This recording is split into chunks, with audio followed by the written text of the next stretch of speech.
Hare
Om Makyantamandasya Gyananjana Shalakaya Chakshurmalitam Dana Tasma Shri Guve Namaha Shri Chaitanya Manupastam Sabhinamyana Bhutale Swayam Upakaramayam Tadati Svavarantikam Namam Vishnupada Krishnadasa Bhutale Srimate Bhaktivedanta Swamini Namane Namaste Saraswati Devi Govadi Pachayane Nirvishesha Shunyavadi Vasatari Shatarine Panchakopa Janubhasha Kripa Sindhubevacha Patitanam Pavanebhya Vaishnavebhyo Namo Namaha Jai Shri Krishna Chaitanya Bhavanityananda Shri Advaita Gadadhara Shri Vasari Gaura Bhaktavinda Hare Krishna, Krishna Krishna, Hare Hare, Hare Rama, Rama Rama, Hare Hare. Okay, so welcome everybody to the afternoon session of day number 2. So you're ready for more? Yes? You didn't eat too much and get too sleepy or something? No. Good. Alright, so maybe let us just start with our group number 2. Where's group number 2? Okay.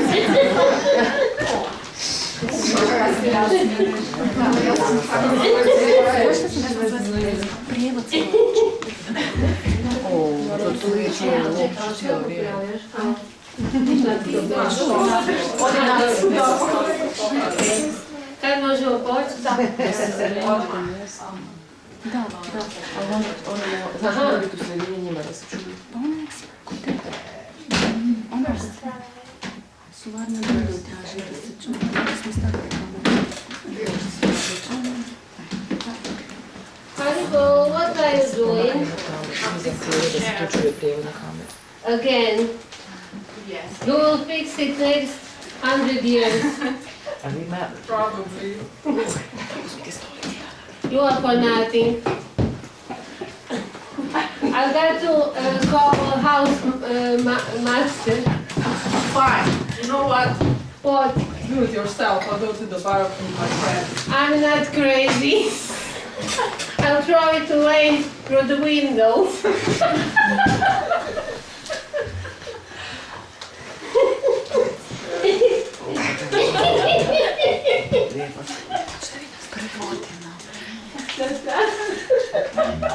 No improvisation. Kaže mu ženu da nešto nije pravilno odbiva, dobro Da se vidi to što je. Ja, mi onda nećemo naći. Da. A ona Ne baš se. Znaš, imam sam možda... Yes, at work we had a meeting and I did it again. I failed, you know. I did it all wrong. But you prepared so hard. Yes, I know, all day yesterday. You know what? We're gonna fix the problem. Remember the last time? Yes. Nobody in the office knew the solution to the problem, and you were the one. So I have faith in you. We have faith in Krishna. Oh, thank you, thank you.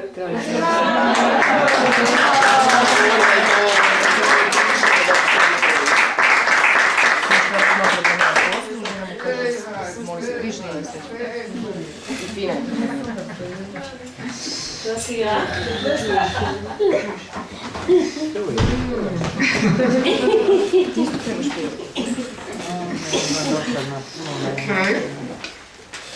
So before we continue, I do want to read to you one really strong purport. Just had lunch. What did you say? We are not ready for carry.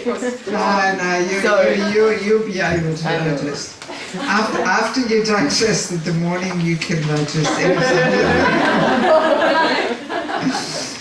I mentioned yesterday, I also have a course, Marriage and Spiritual Culture. And in this course I have this one purport, so it's not in your materials. I actually should put it in those materials also.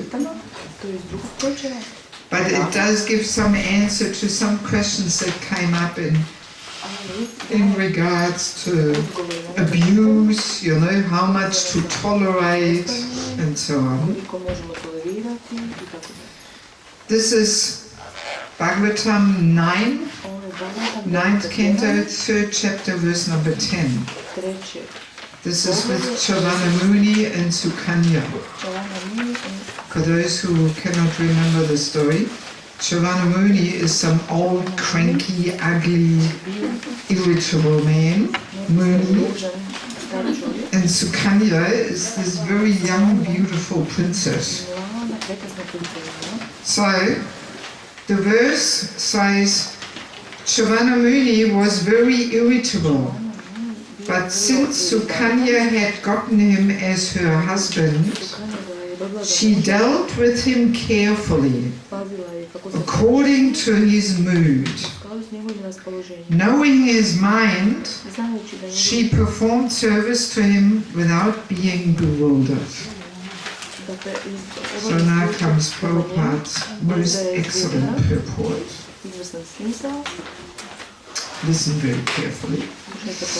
This is an indication of the relationship between husband and wife. A great personality like Chavana Muni has the temperament of always wanting to be in a superior position. A great personality has that mood. It almost, according to Prabhupada, it also almost seems to be natural. Yeah? Such a person cannot submit to anyone. Therefore, Chavana Muni had an irritable temperament.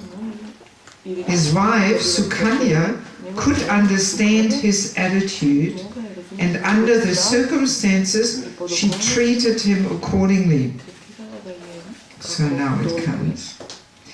If any wife wants to be happy with her husband, any wife, not only Sukanya or something, but if any wife wants to be happy with her husband, she must try to understand her husband's temperament and please him. This is victory for a woman. Even in the dealings of Lord Krishna with his different queens, it has been seen that although the queens were the daughters of great kings, they placed themselves before Lord Krishna as his maidservants. Of course we can say, well, they had Krishna as a husband, so if I had Krishna as a husband, then I could do that too. But no, it's simply the principle. Whether he's like Krishna or not, you know, the principle is there. However great a woman may be, she must place herself before her husband in this way. That is to say, she must be ready to carry out her husband's orders and please him in all circumstances. Then her life will be successful. When the wife becomes as irritable as the husband, their life at home is sure to be disturbed or ultimately completely broken. Now it comes again. In the modern day, the wife is never submissive, and therefore home life is broken even by slight incidents. Wow, Prabhupada knows exactly what's going on. That's what he says. In the modern day, the wife is never submissive, and therefore home life is broken even by slight incidents. Yes, you got it right? Very important sentence. Either the wife or the husband take advantage of the divorce laws. According to the Vedic law, however, there is no such thing as divorce laws. And a woman must be trained to be submissive to the will of her husband. So heavy. Westerners contend that this is a slave mentality for the wife. But factually, it is not. It is the tactic by which a woman can conquer the heart of her husband, however irritable or cruel he may be. Right? Wow, that's a strong statement. You know, it's the tactic by which a wife can conquer the heart of her husband, however irritable or cruel he may be. I mean, cruel is a very strong word. A cruel person is a person who gets pleasure from torturing other living entities. He's cruel. Right? So, you know, this is the power of the feminine energy. Even if her husband is cruel, if she learns that tactic of putting herself below him like a humble maidservant and pleasing him in all regards, she can conquer his heart. Well, that's right. That's what he says. Right? So we have to take it seriously, you know? In this case, we clearly see that although Chavanamuni was not young, but indeed old enough to be Sukanya's grandfather, and was also very irritable, Sukanya, the beautiful young daughter of a king, submitted herself to her old husband and tried to please him in all respects. And thus she was a faithful and chaste wife. You know, Prabhupada packed in there so many things, you know.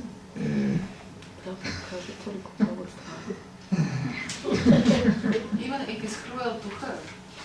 Of course. What if he almost kill her or something?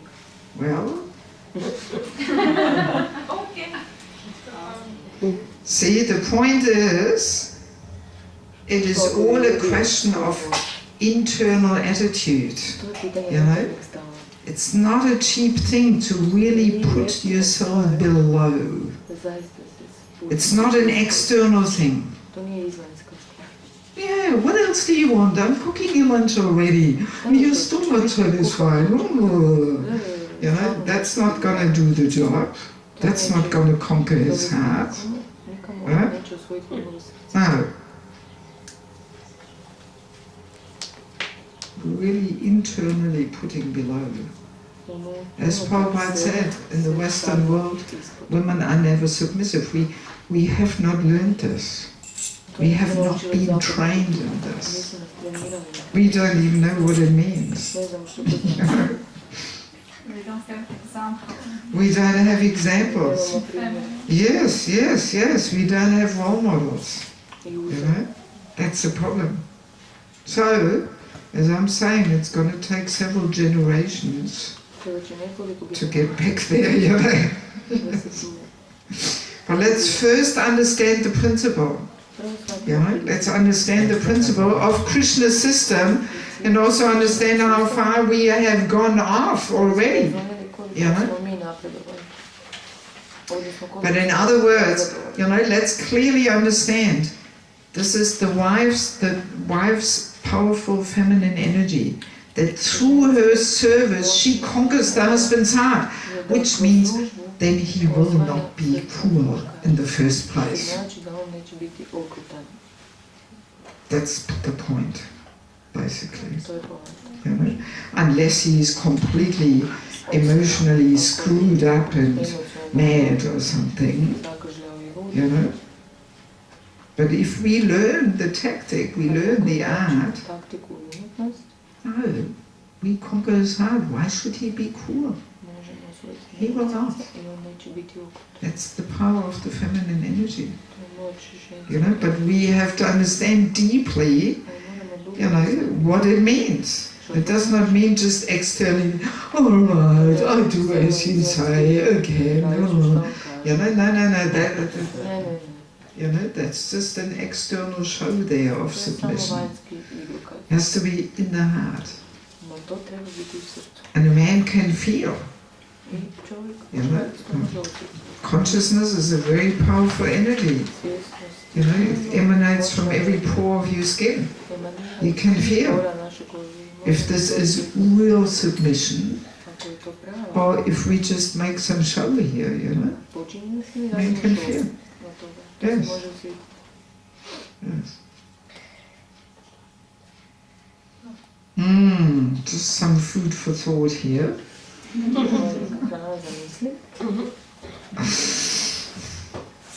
Yes. Again, you know, the false ego does not like to hear such things, and it is rebelling and, you know. But well, Prabhupada puts it in the Bhagavatam, you know, law book for the next 10,000 years. And it's very clear, you know, it's very clear. Even about this, I once wrote an article, you know, and put this quote on Tandavats, you know. And then so many comments came back. Yes, this is only with Sukanya and Churanamuni and this. No, come on, let's see what Prabhupada is saying here, you know. He speaks any wife. If any wife wants to be successful, it's very clear, you know. Yeah.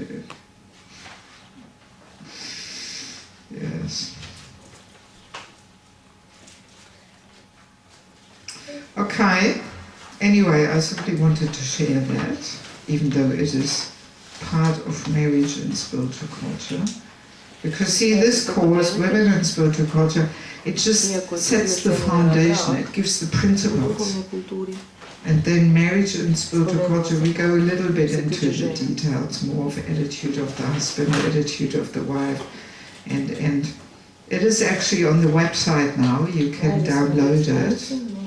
But I'm also looking at other cultural aspects of family life, not only this husband-wife relationship, but purifying duties, importance of receiving guests, feeding them, this, that, you know, there's so many things which are all lost and forgotten, you know.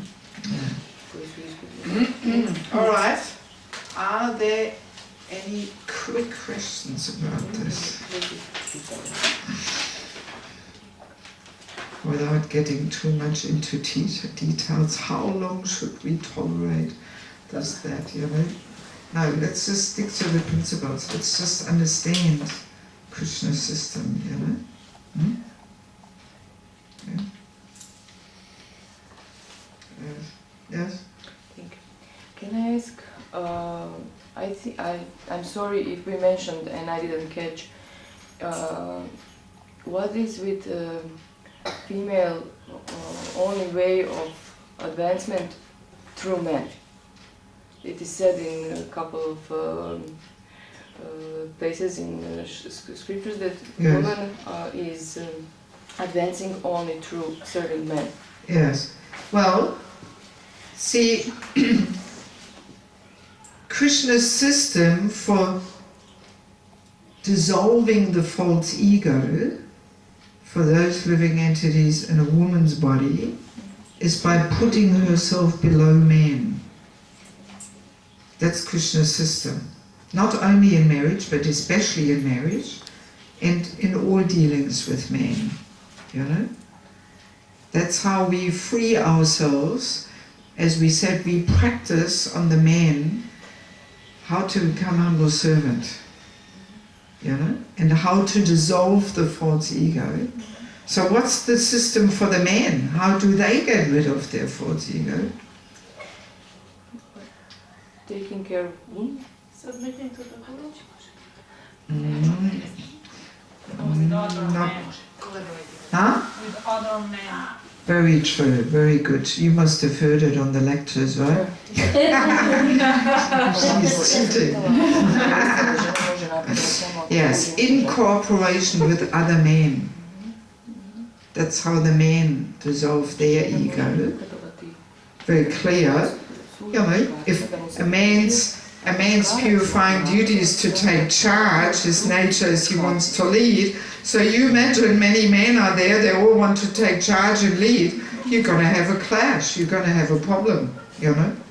So, in cooperation with other men, that's where they learn humble serving.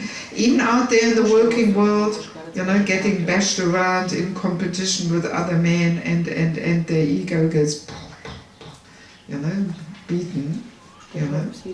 And actually we can say the man's deal is much more difficult because they have that purifying duty of leading and taking charge and protecting, but without false ego, as humble servant. That's difficult, that's a challenge. Huh? Yes, you imagine, you have to lead, but not with that ego drive there, you know. Yeah, that's much more difficult. But we women actually have an easier job, you know, because already, you know, by the nature of our purifying duties, you know, it is that subservient mood of following and serving and assisting and giving our energy, much more easier. Yes, eh? So now to get a little bit more back to your question. Yeah, basically it is like that, you know, that by putting herself below a man, especially a husband, a woman cultivates that humble service mood. And no offense to anybody here who maybe is not married or something, but it is a fact that when we have never been married, often we have a hard time putting ourselves below, you know. Often there is an ego problem there, because we simply haven't had that opportunity to cultivate submission. That's right. And also, often Prabhupada even says that women by nature, I think we read it later or tomorrow, by nature women are self-interested, which also has a reason. What's the reason? Why are women by nature self-interested? Thinking of Krishna's system, there's a reason there. Why are women by nature self-interested? Because also protection. No. Huh?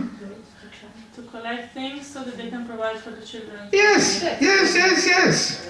Yes. So, you know, my house, my children, Prabhupada explains it as extended selfishness. So, a woman, in order to fulfill her duty of being the caretaker there in the family, she needs a certain amount of self-interest. Otherwise, you know, she would have no food for the kids and nothing to wear, and oh, it's cold and no socks, and you know. Yes, so that's why this nature is there, built in to the female vehicle. But if it is not used in that way of serving the family within Krishna consciousness, then it gets purified. But if that's not there, then very easily that self-interest becomes stronger and stronger manifest. And people just become more self-centered and selfish. Yeah? Yes? Yes. So it's all part of Krishna's system, you know, that we women are meant to go through this process for purification. So, and then, especially if the husband is a devotee, well, then she does not only get that benefit of, you know, cultivating submissiveness and letting go of the false ego, but she also gets benefit by serving him. Well, that principle is there in any service. If we serve Guru, if we serve Sadhu, we get some spiritual benefit there. We take part in their spiritual advancement a little bit, you know. So, and husband and wife also, you know. So that's why all these reasons together make it very clear that as a rule, you know, of course there might be exceptions, whatever, this, that, but as a rule, for a woman, the main way to advance is by serving a man, a husband. No. Sorry. Not you two now.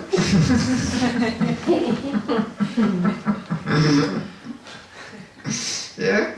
Clear? Thank you. Yeah, these things often get, you know, in a very shallow way we understand these things, very shallow, you know? That we say, yes, a woman, only by serving a husband, she can make progress. People don't really understand more deeply what it actually means, you know? And in a very shallow and superficial way, it just gets, you know, gets propagated, and people don't understand, people cannot accept, you know, like that. Yeah. Okay, I would like to move on now to the power of the female energy. Some small chapter to conclude the second session.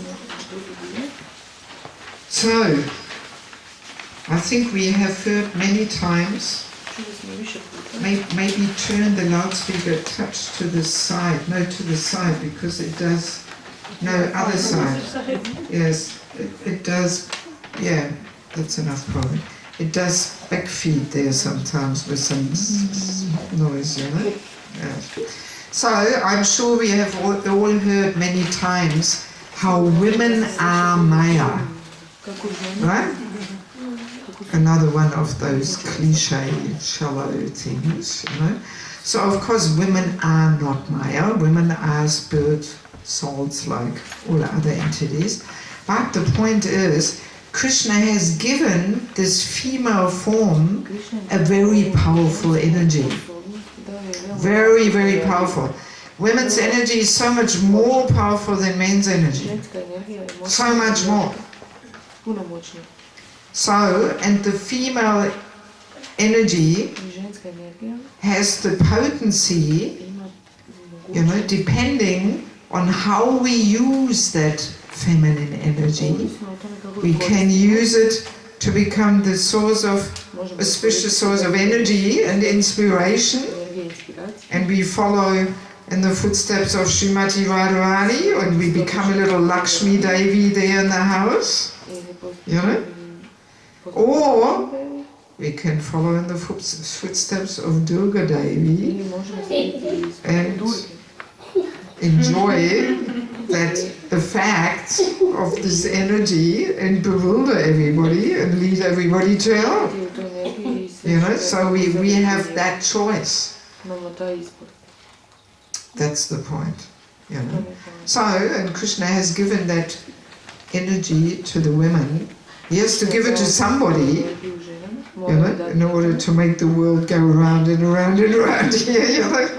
So he's chosen the female form, basically, you know, and depending on how we use it, we can either, you know, uplift and bring the best out of a man, or we can degrade the whole world, basically. You know?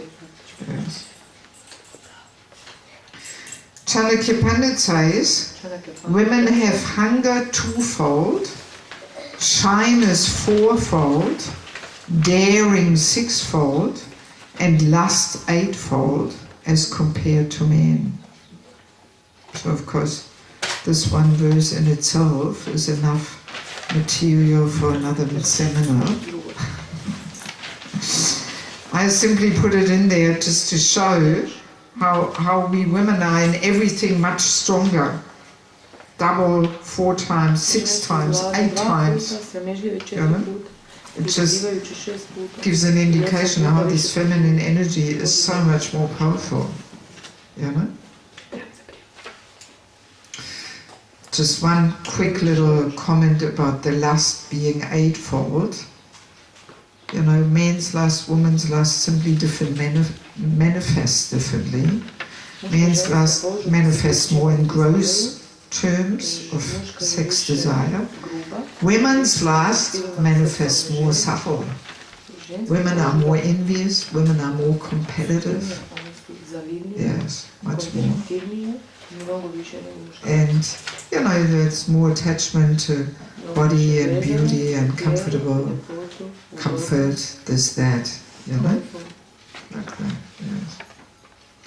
So let us read some little examples from the Shastra which illustrates the power of the feminine energy. 5.2.5 in the Bhagavatam. You can follow up if you like. Another example is Prince Agnidra, whose attention was drawn to the movements of Purvachiti, the Apsara, simply because he heard the tinkling of her ankle bells.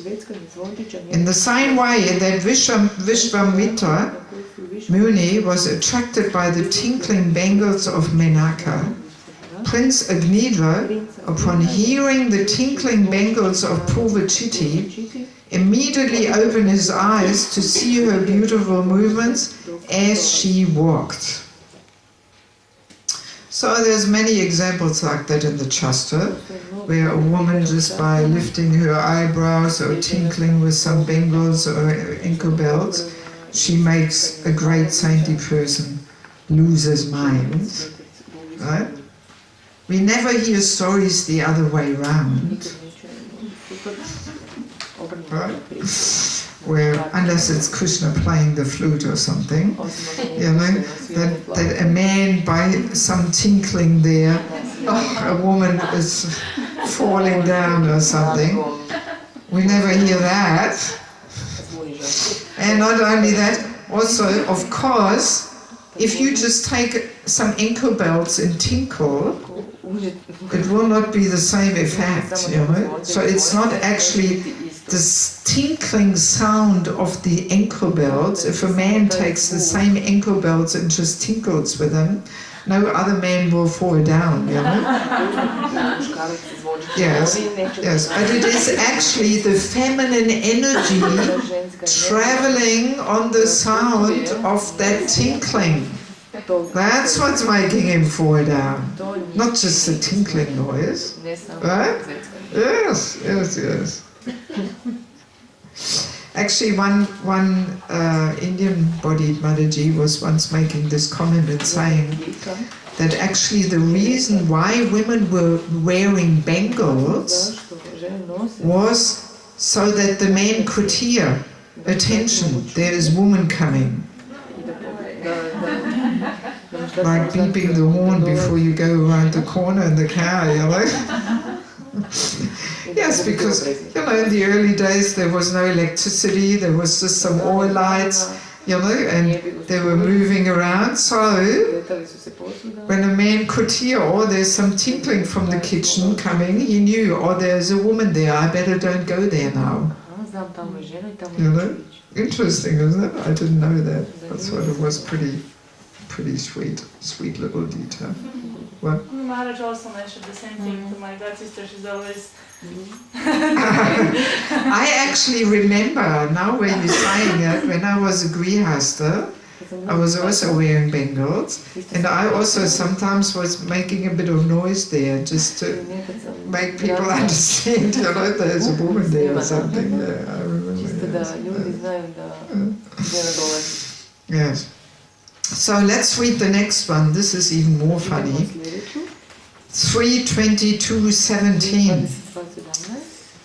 The Gandharva Vishvavasu, while flying in the sky, could see Devahuti playing ball on the roof of the palace. Ball playing was also current But aristocratic girls would not play in a public place. Ball playing and other such pleasures were not meant for ordinary women and girls. Only princesses like Devaki could indulge in such sports. It is described here that she was seen from the flying airplane.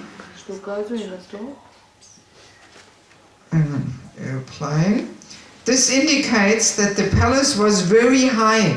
Otherwise, how could one see her from an aeroplane? The vision was so distinct that the Gandharva Vishwavasu was bewildered by her beauty and by hearing the sound of her ankle bells. And by being captivated by the sound and beauty, he fell down. Kadama Muni mentioned the incident as he had heard it. So the scenario is like this: Devaki, as a small girl, playing on the palace rooftop, playing ball, and Vishwavasu comes past there in his airplane, looking, and he's not only falling down, but he's actually literally falling out of his airplane. Yes. Yes. So, again, I don't think we have the other example. Some man playing basketball there, even if he only has a gumshoe on and he's not even dressed properly. I don't really think this is going to have such a bewildering effect or something. No. Because male energy just not that powerful. It's not. Yes. So, from this we can understand, that actually the atmosphere within a temple or within society at large very much depends on the consciousness of the women. Because of women's energy being so powerful. And I have this experience also when I travel, that you can immediately see in a temple, if the women are nicely behaved and they're chaste and they know the culture, then the whole atmosphere is pure and nice. But if the women are loose, they don't dress properly, they're all loud and making a show there, and then the whole atmosphere is contaminated. That's the power of female energy. You see. So we can say, to go back to the question, who is leading? Well, actually it is the women leading through their powerful energy. They are determining the whole atmosphere because women's energy is so much more powerful. So if a woman is in bad consciousness, if a woman behaves badly, screams and this is much more unpleasant than when a man behaves badly. Alright, man, anybody can tolerate. Not such power behind it. But if a woman makes a whole drama and screams or shows off or something, much more contaminating. Isn't it? Yes, yes. Practical application of the philosophy, Yes, yes. So really, the atmosphere depends on the consciousness of the women. Definitely. Yes. So in that sense, the women are actually leading in society. Yes. The men lead up front, the women lead through their energy. It's perfectly Krishna's arrangement there of the whole system. Yes. So I came up with a little analogy which most people appreciate. Also, since I'm coming from medical background, I used to work as a physiotherapist in Germany, and rehabilitation and so on. So I know the spine is that part of the body which really keeps the body upright and straight. It's actually, one can say, the most important part of the body in many ways. You know, if your spine is broken and finished, you can't do much at all. You see? So the spine really upholds the body nice and straight, well functioning. It's the spine. So, but where is the spine? It's in the back. Yes, yes, yes. And that is basically position of women. See, the women really, you know, they are like the spine to humanity. They keep whole humanity upright and straight and balanced and well functioning. It's the women. But where is she? She is in the back. She's working from behind through her energy. You see? So now you imagine in the body, if the spine wants to be in the front, if the spine goes on a strike and says, that's not fair, you know, I'm so important, I should be in the front, then the whole body is topsy-turvy and upside down, right? You imagine, spine wants to be in the front, you know. Yes. So this is actually going on in today's society, you know, that the spine wants to be in the front. And that puts the whole body upside down, the whole body of humanity upside down. See? Nice little analogy to remember. So we can say the men are like the head, women are like the spine. Interdependence. The head can't function much without a spine. He needs the spine, but the spine also can't really function much without the head. You know? Right? Okay. Do we have any question about this?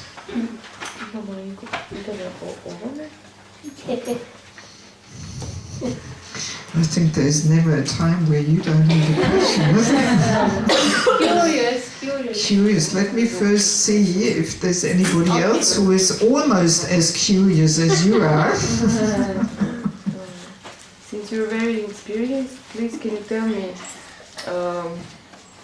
have you run after some devotees or, yes, devotees, because I want to ask specifically for ISKCON, that are misusing this fact that atmosphere in temple is dependent on woman.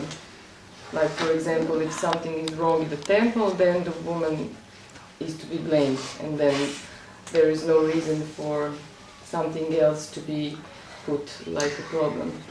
Have you, in your experience, run into that? See, this whole blaming thing is useless. Blaming is always bad. You know, blaming doesn't lead to anything. Just to point the finger at others and blame. Doesn't matter what the situation is, blaming is useless. Blaming will not bring any solutions. It's simply a result of false ego again. Oh, it's all their fault, it's not me. You know? As we said in the beginning, Vaishnav mood is, why is this happening to me? How am I contributing to the whole situation here? What can I improve to make it better? What is Krishna trying to teach me here? This is the Vaishnava mood. So blaming is always bad. Doesn't matter who blames who, in what situation. Blaming doesn't lead to anything good. Huh?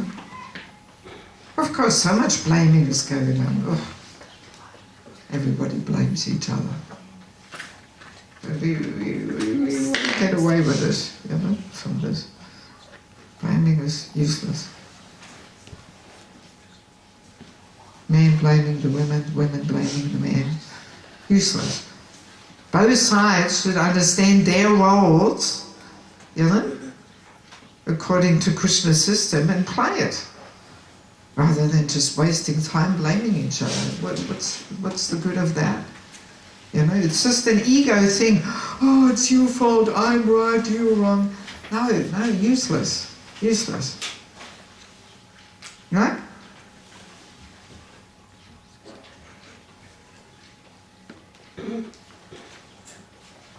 Because that's usually what's going on. The women are blaming the men, saying, yes, you guys are not Krishna conscious enough. That's why we can't be humble towards you and submit to you. And the men blame the women and say, well, you're competing. You're not the auspicious source of energy, you know. So we can forever continue blaming each other and nothing will come out of it. You know? But if both sides will start with themselves, and Prabhupada says it in many purports, you know, that the success of a marriage is in the hands of a woman because of her powerful energy. If she does the right thing, she will immediately get a response of the man. Immediately. If she knows all these secrets and she applies it, she will get. Immediately. Even when I was giving the course in South India, while I still was there, I had some of the husbands coming to me and saying, oh Mataji, what did you do with my wife? You transformed her within 2 days. She is a different person. And then I was saying, yes, by the way, we also have a men's course. And then he was saying, oh really? Okay. Yes, maybe I can learn something too. You know? But we women have to start. We have to start. Because of this energy we have, that we can conquer a man's heart and we can bring the very best out of him. You know? So, we have to start. For men, very difficult to start if a woman does not know these things. You know, see, if a wife is dominant and controlling, a husband will feel very afraid to give her support and to give her emotional care, because he's afraid. It's almost for him, from his point of view, it's like feeding a snake or a scorpion. Then she will only get, you know, more powerful in her competitiveness. Right? Yes. Yes. That's why he becomes more neglectful, you know, because he doesn't understand this consciously, he just feels it subconsciously, and he's very afraid. That's why many men now are afraid to get married. Yes, it's a whole thing. Yes. Yes. Even when I was this year in Mayapur and I took a taxi out to Ekachakra to prepare the Holy Name retreat there, my taxi driver was a young fellow from Mayapur there, you know, from the village, and he spoke a bit of English and he was tired, so I thought, all right, let me talk to him and keep him awake here so he doesn't crash against a tree. And I asked him, so you're married? And he said, no. And he said, so difficult to find a good wife now. Yes, he was saying, you know, oh, the women behaving so bad, so difficult. And he was even, you know, giving a whole talk about the ISKCON, and saying how they're dressing, and oh, so embarrassing, you know, it's just some village boy, you know. That's how we look like to the local villagers there, you know. Of course not all women, but enough women to give this impression. You know, I said to him, go to Bangladesh, there you will find a traditional good wife. And he was laughing, saying, yes, yes, my friends told me also I should go to Bangladesh and find one there, you know. Yes, so even in India, you know, yes, even in India. One funny little story I have to tell you. I was once in Crimea, in Simferopol, some years ago, when it was still part of Ukraine, now it's part of Russia. And there's one Mataji, she has her Kami work. She works in an office which arranges foreign men for Ukrainian wives, women, you know. So I don't even know why, but for some reason I thought, I wonder from which part of the world her customers are. Which men come to Ukraine to look for a wife? And I thought, oh, maybe from Scandinavia, there's so many isolated areas there, maybe the man can't find a wife there. So I asked her, from which country your customers are? From maybe Scandinavia? She said, no, from America. And I said, oh really? Well, why is that? The American men, they don't want to get, the American women don't want to get married? And she gave a very interesting answer. That was even before I put this course together. That's about 10 years ago or something, you know. Already then I was always investigating and searching and observing. And then she said, no, the American women want to get married, but the American men, they are sick and tired of the American women who are competing. That was her answer, exactly like that. And I was speechless. I thought, wow, isn't that amazing? You know, even the non-devotee men, they intuitively feel, you know, they don't have this knowledge, but they feel, no, these American women who always want to compete and know everything better, and, you know, no, they don't want to invite, you know, that into their life, you know. So that's why they go to Ukraine, to try and find a more traditional wife who knows how to play her role as auspicious of divinity, you know. There's a whole list of the top 10 countries where men go to find a wife. You know, it's all the eastern countries. Poland, Ukraine, Russia, then further eastern, I don't know, maybe Slovenia, Croatia is also there, I don't know. But maybe it's already a little towards the west here, you know. So yes, the more east you go, the more you will find that the spiritual culture is still there, more, you know. And of course, from a materialistic woman's point of view, she thinks, these men, they're all macho, they just want a cook and cleaner and some slave, you know. They see it all with very mundane eyes, because they don't understand this whole energetic thing there, you know. No, it's not for them that they want a cook and cleaner, but they want a woman who knows how to be a little submissive and to play that role where they can be the hero. You see? Yes.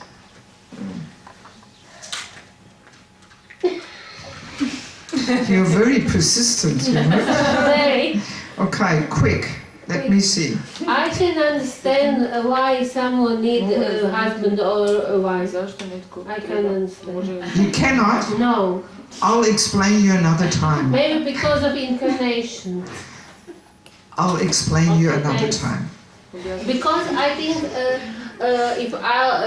if I'll become sannyasi guru or something like that, I'll have family in Krishna consciousness.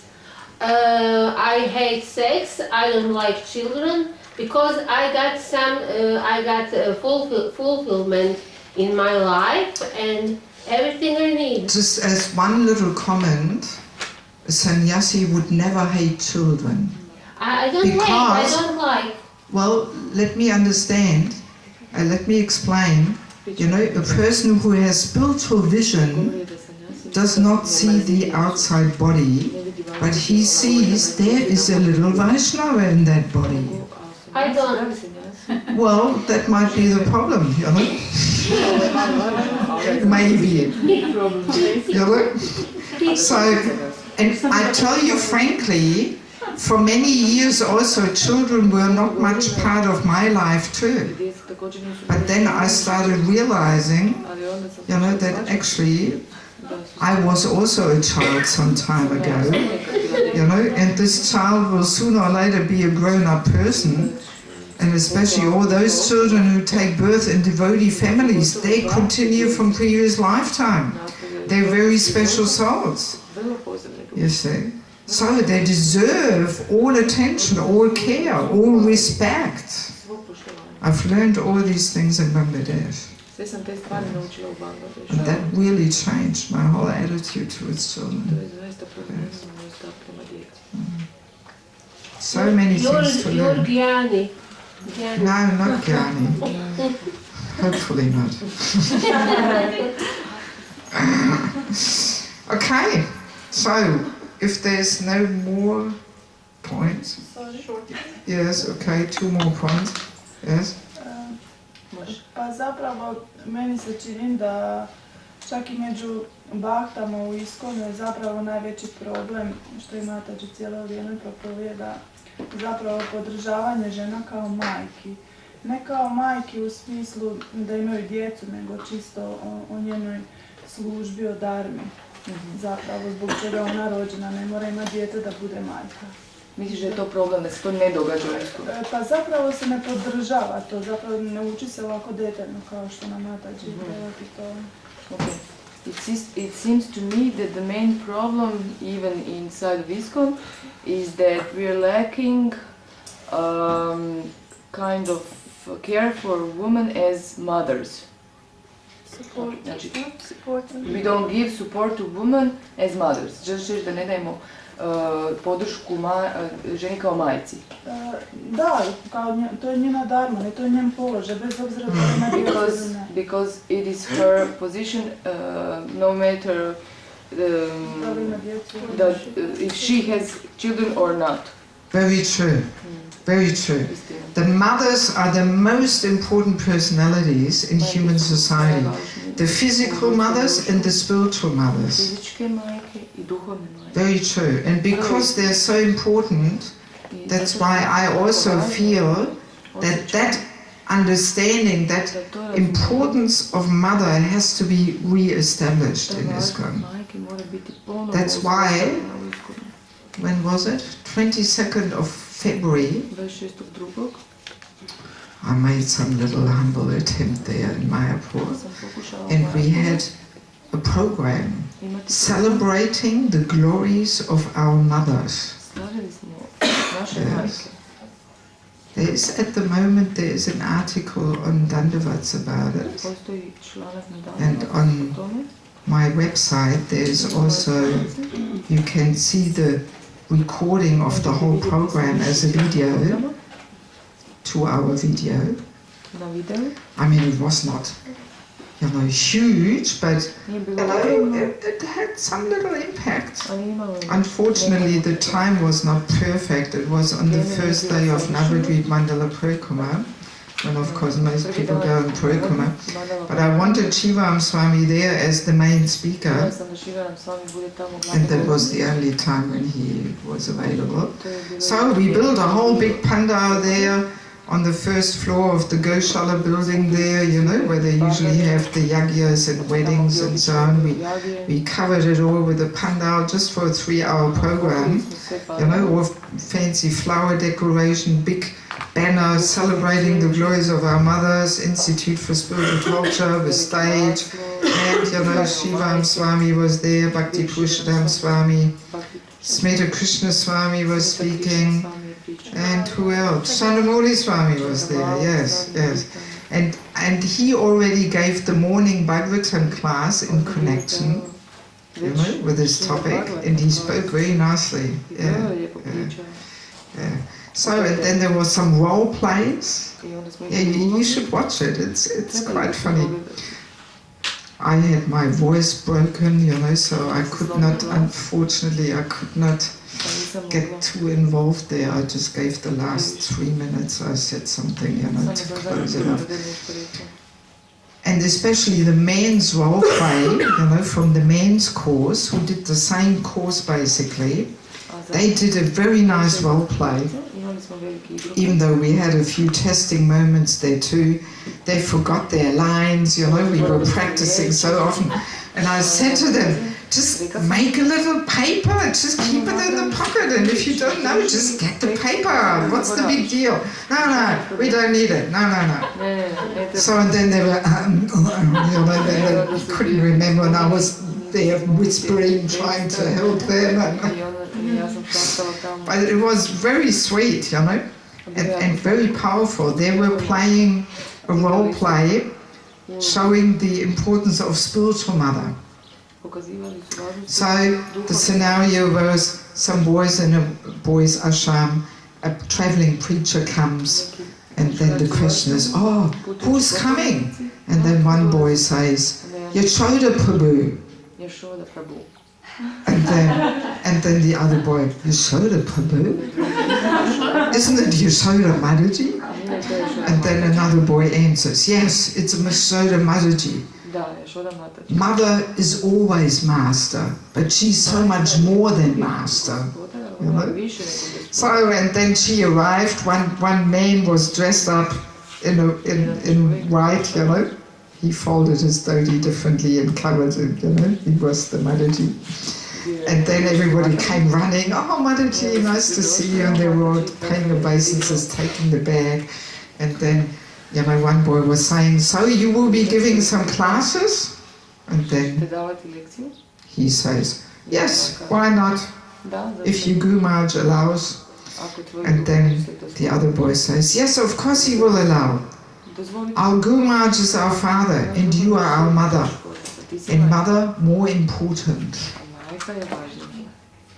This is actually what one boy in Bangladesh said to me once. I kind of put the script together, and I wanted to put that in. Because this happened to me once, that one boy said to me, and he took sannyas now, so he is a senior devotee, he's not just some village boy or something. He said this to me, he said, Mataji, our Guru Maharaj is our father, and you are our mother, and mother more important. And I was a little surprised, and I said, really? More important? And then he put his hand on his heart and said, yes, mother, more affection. Yes. So they played that in the role play. And then it ended like, every one of the boys was saying, yes, mother means I am last, everybody else comes first. Mother's mood. And then another boy says, yes, mother means no showing off, no sexual vibes, vibrations, no vibes, he's saying this. And then another boy says, yes, mother is the, what was it? The balancing and harmonizing force. And then mother is selfless caregiver. And then they all stood up and shouted out in the audience, when, oh when will the day come when ISKCON has thousands of caring mothers coming from men's mouth. Yeah, it was pretty powerful,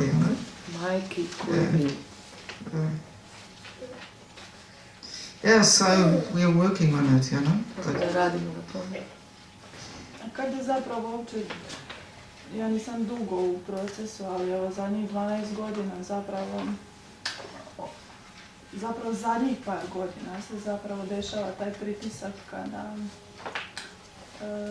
se osjeti ta velika promjena, kada čak mi žene u svojim tijelima zapravo budu uvrijeđene, kada ih se zove majkama. Zapravo to je njihov prirodni položaj.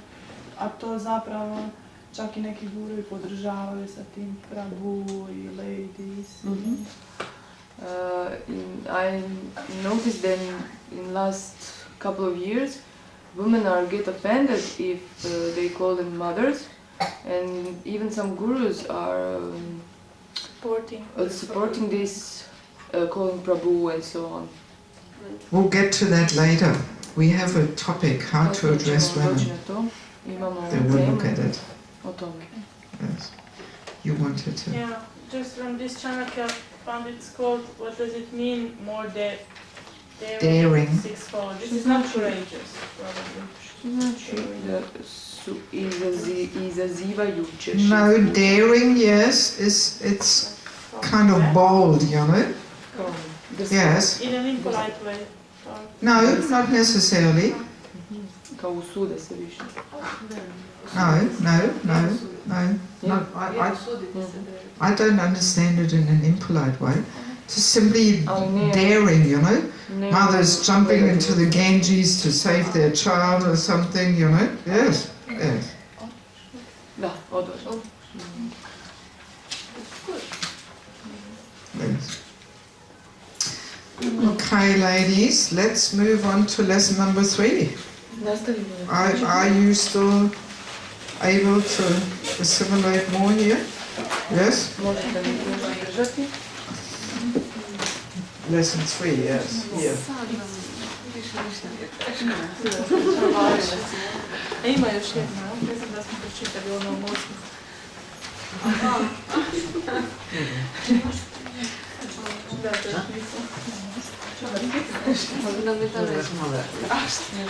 Moram pohvaliti ovu djecu, najbolja do sad, najmirniji.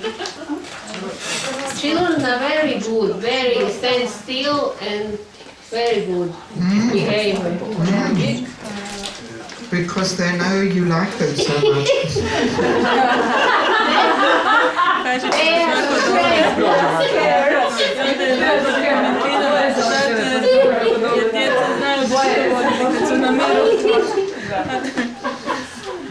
Mirne ste, znači, ako lijepo sjedite.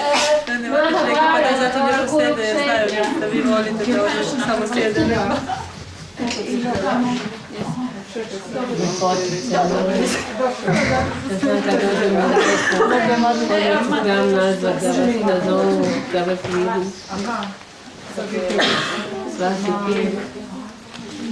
Malo ih je malo.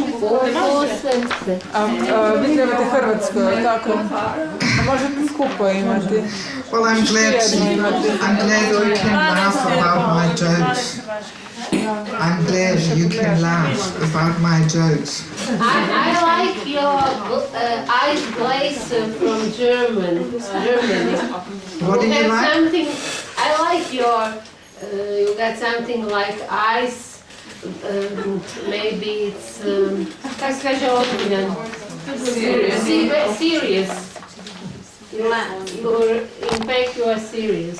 Oh yes, I'm very serious. That's good. I'm glad. Thank you.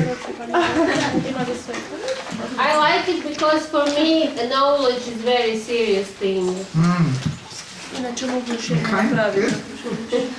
Okay, good. Okay, we all have our materials. Yes, we are ready? You have not enough Croatian? Just investigating how many. Okay, how is that? Well, maybe somebody can take in English or what? Ko voli na hrvatskom? Ti imaš? Svi imam, ne treba zapirati. Kaže da sad smo Yes? A nisu uvijek dobri, oprosti.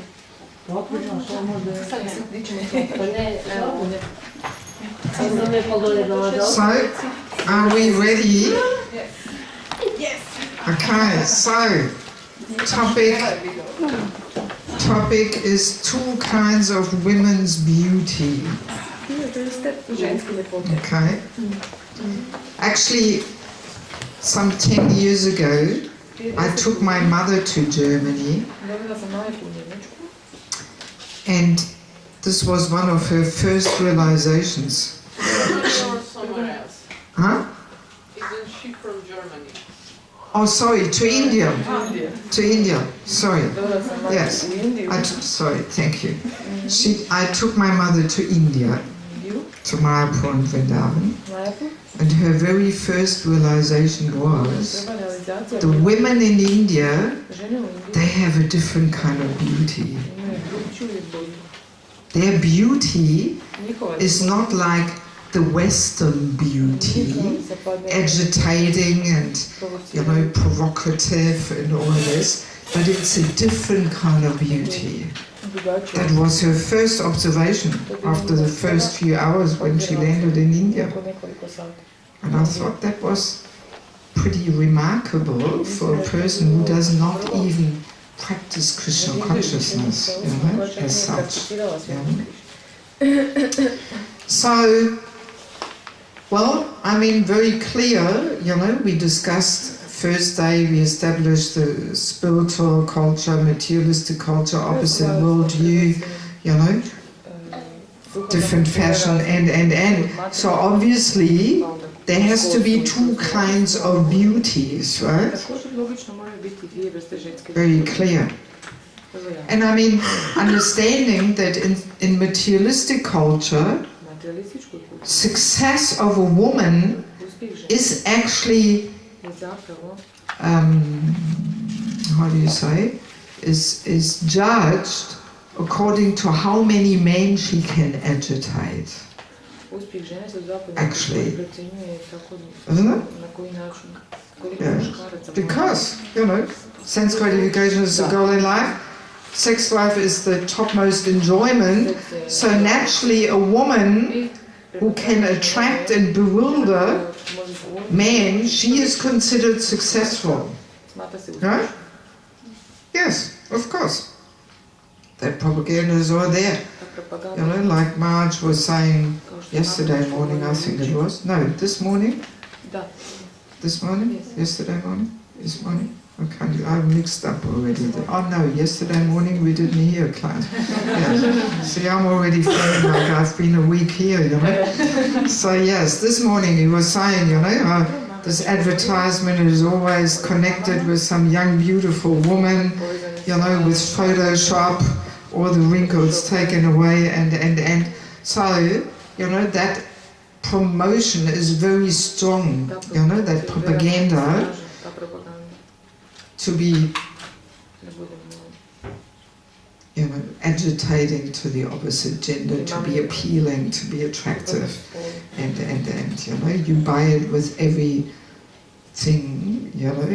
there's this subtle thing there that yes, if you buy this tool or this car, then you get this beautiful woman to go with it, basically, this is always there, I also remember once I was sitting in the plane and I was looking at a newspaper and it was Marilyn Monroe's disappearance day. You all know Marilyn Monroe. And I was thinking, okay, let's have a look, at the glorifications, at the homages to Marilyn Monroe. The newspaper was full of it. And there was one glorification. Marilyn Monroe was the most lusty woman in the world. Yes, yes. A materialist things, lusty, is actually a good quality. Yes. He tried to glorify her as the most lusty woman in the world. And, she, in her days, she was like the role model for a successful woman, Huh? Yeah, so let's collect the criteria for material beauty. What is it based on? Yes, body, so, and therefore, what is it? Very external, superficial, simply offering sense gratification. Right? All based on bodily attraction, basically agitating, disturbing the mind of man, feeding the fever of lust. This is material beauty. This is what it's all about. Yes. Interesting it does not only feed the fever of lusty desires in men, but also in women as well. You know, a materially beautiful woman, why is her beauty feeding lusty desires in a woman?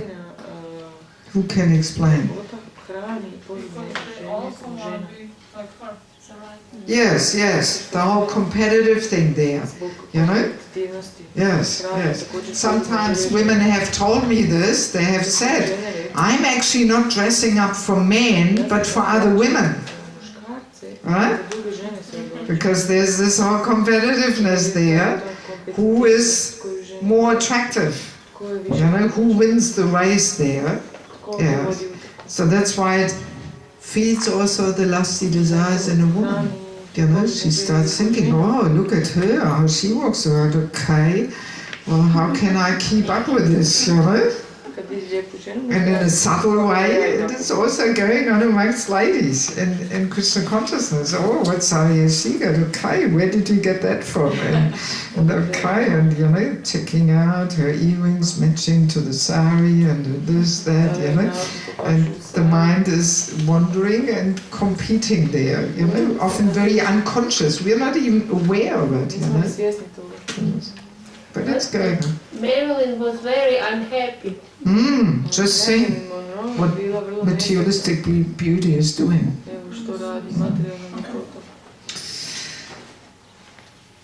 In Amrita Vani, this is a very nice book by Bhaktisiddhanta Saraswati Thakur, he says also a strong thing. He says, wearing opulent clothing is more harmful to others than eating palatable foods. You know, if we eat too opulent food, we harm ourselves. But wearing opulent clothing is not only harming to our consciousness, but also to other people's consciousness. And then he explains more. When we dress attractively here meaning over the top, too much, you know, right? Too opulent. When we dress attractively, we draw others' eyes to ourselves. That's why we're doing it, because we want to attract attention. The purpose of gorgeous dress is to distract people's minds and eyes from Lord Hari's worship. Right? You understand? So, in other words, when we dress too opulently, we are actually competing there with Srimati Radharani, you know, and Krishna. Instead of that everybody looks at them, we want that people look at us. You see, we compete. Yes. But this is only for, you know, extravagant dressing. You know, it's, of course we should dress nicely and so on, you know, but extravagant dressing. One interesting thing, when I gave that course in India, some ladies were sharing with me that they still have this culture that really going to the temple, you dress nicely, but not so extravagantly. But this extravagant dressing people do when they go to a wedding. You know? I was making that comment saying, yes, I mean here obviously in your yatra nobody is dressing so extravagantly. And then one lady was saying from the audience, she was saying, yes, because we are going to the temple. You should attend a marriage ceremony. There you will see extravagant dressing. You know? So people in India, they still differentiate between those functions. That culture is still there, that when you go to the temple, you don't want to attract attention to yourself. And alright, weddings, there everybody can really dress up, you know, but to the temple is the wrong place to do that, you know. But we don't really have this understanding. you know. Nemamo to razumijevanje. And I mean, most yatras have some people who really like to dress extravagantly, you know, and attract attention. Many yatras have. So yeah, that part of the culture is kind of missing here in our this part of the world, you know, that yes, this extravagant dressing should not happen at the temple. Even not on Janmashtami or this or that, you know, wrong place, you know, but in India there's still that understanding is still there, you know. So in any case, obviously this materialistic beauty, this leads to degradation, you know, and to contamination. Very clear, because it's simply heating and agitating the mind and feeding the fever of lust. So now what's spiritual beauty based upon? On virtues and character. Virtues and character. Good character. Okay. Do we have... You got the materials? No, why not? Come on. Yeah, give her everything. Second and third.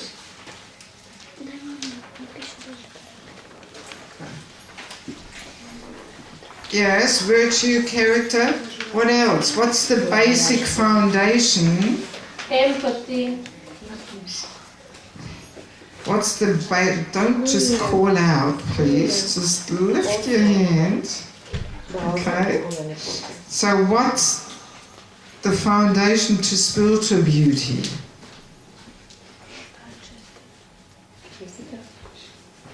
She says chaste. Yes, chastity, very true. And spiritual advancement, meaning connection with purity. Purity. čistoću. Yes. But chastity is also pretty good. We come to that tomorrow. Yes. Actually, the soul by nature is all attractive. It is all beautiful. You see? Krishna is all attractive. As we become a little bit more and more Krishna conscious, then the natural beauty of the soul shines through. That's real beauty. Huh? So spiritual beauty is based on purity. That the natural beauty of the soul comes out. It is only covered, you know, through contamination, you know. And as we become more and more Krishna conscious, all this contamination is removed and the beauty of the soul comes out. Right? So it is a very different kind of beauty, very different, based on chastity and based on purity. And spiritual beauty is cooling for the mind and senses, reducing the fever of lusty desires. It is uplifting, spiritual beauty, you know, very, very cooling.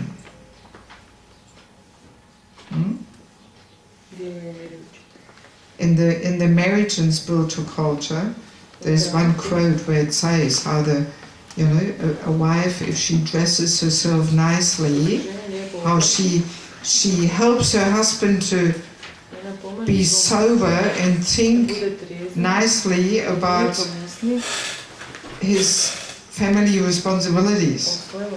Yes, it uplifts the consciousness and is cooling and sobering and inspiring him, you know. Yes. Satisfies that desire on a subtle and higher level, you know. Yes. We have two nice little quotes here. 10:13:51. All living entities are serving Krishna in different ways, but when they are Krishna conscious, their service is fully manifest. As a flower in the bud gradually fructifies and yields its desired aroma and beauty. So when a living entity comes to the platform of Krishna consciousness, the beauty of his real form comes into full blossom.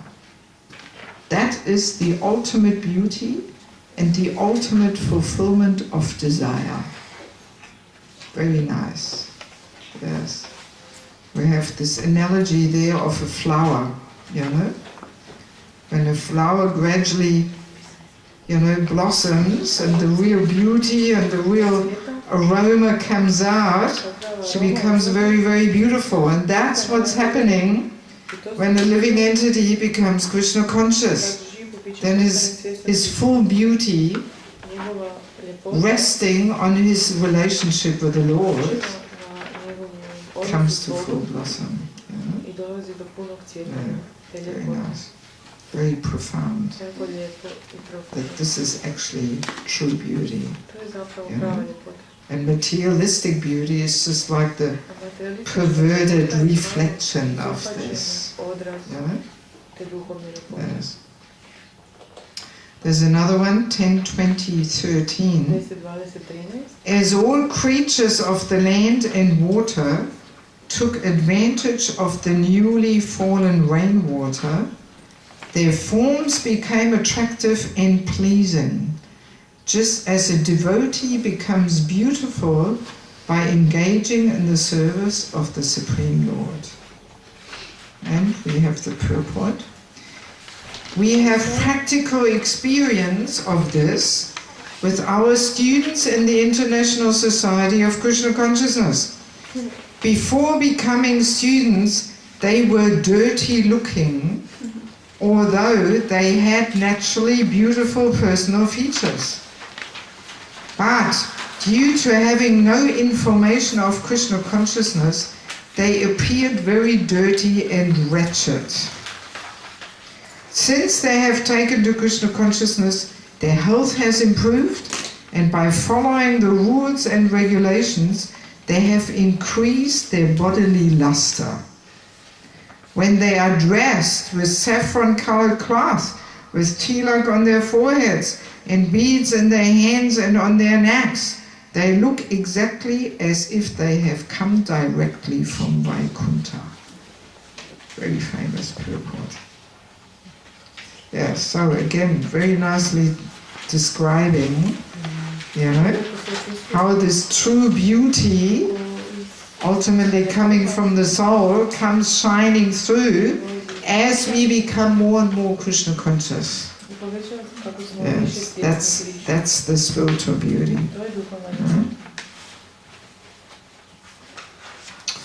Okay, so now we do want to go a little bit more through a few little details about wearing the sari.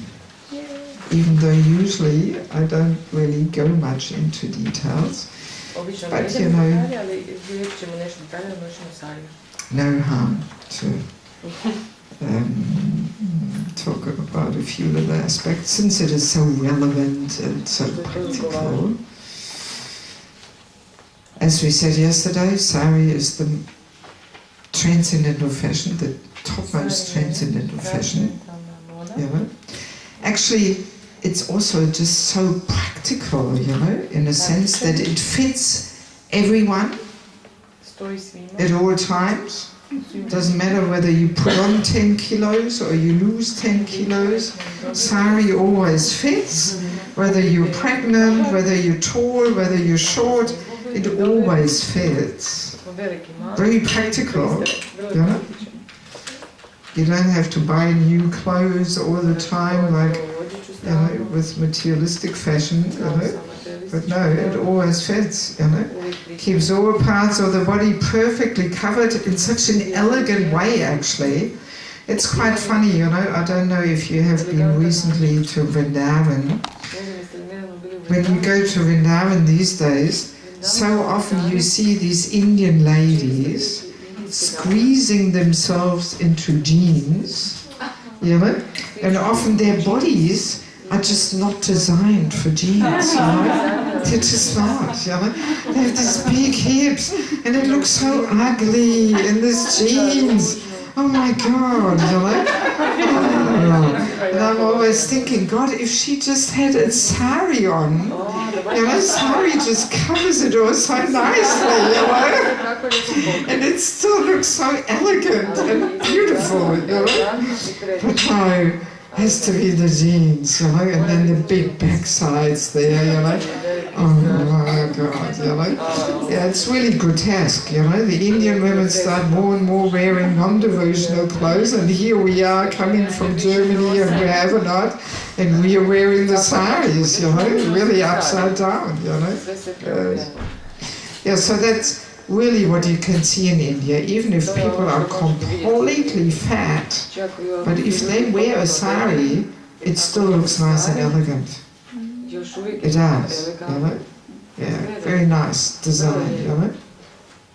And as we said, reduces bodily consciousness, you know? I remember even before I met the devotees, I was often suffering under this whole social pressure what to wear, you know, as non-devotee. There's so much social pressure there.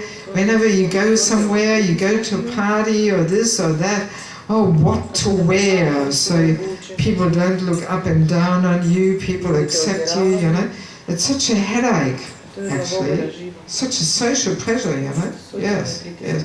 Whole ego thing. I have these rich relatives there in Germany. They wear jumpers which cost 1,000 euros. Just all name brands, you know, and if they want to go to some parties, they have to have such clothing.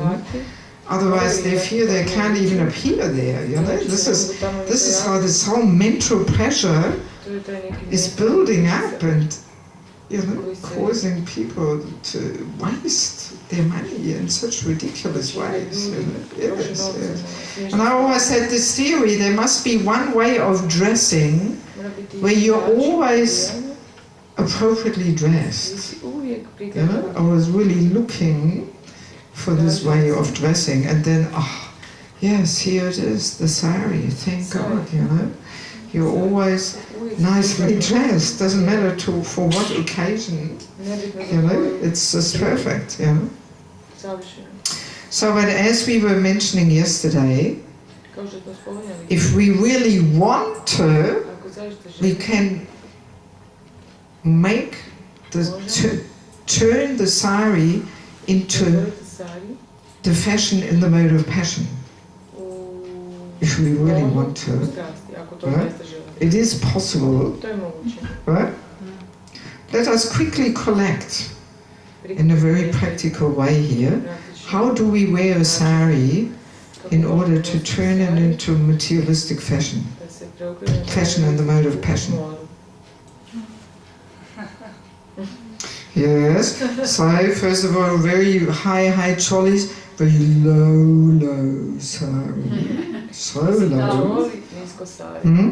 Not put on the... Not covered the head. And what else? Loose hair also.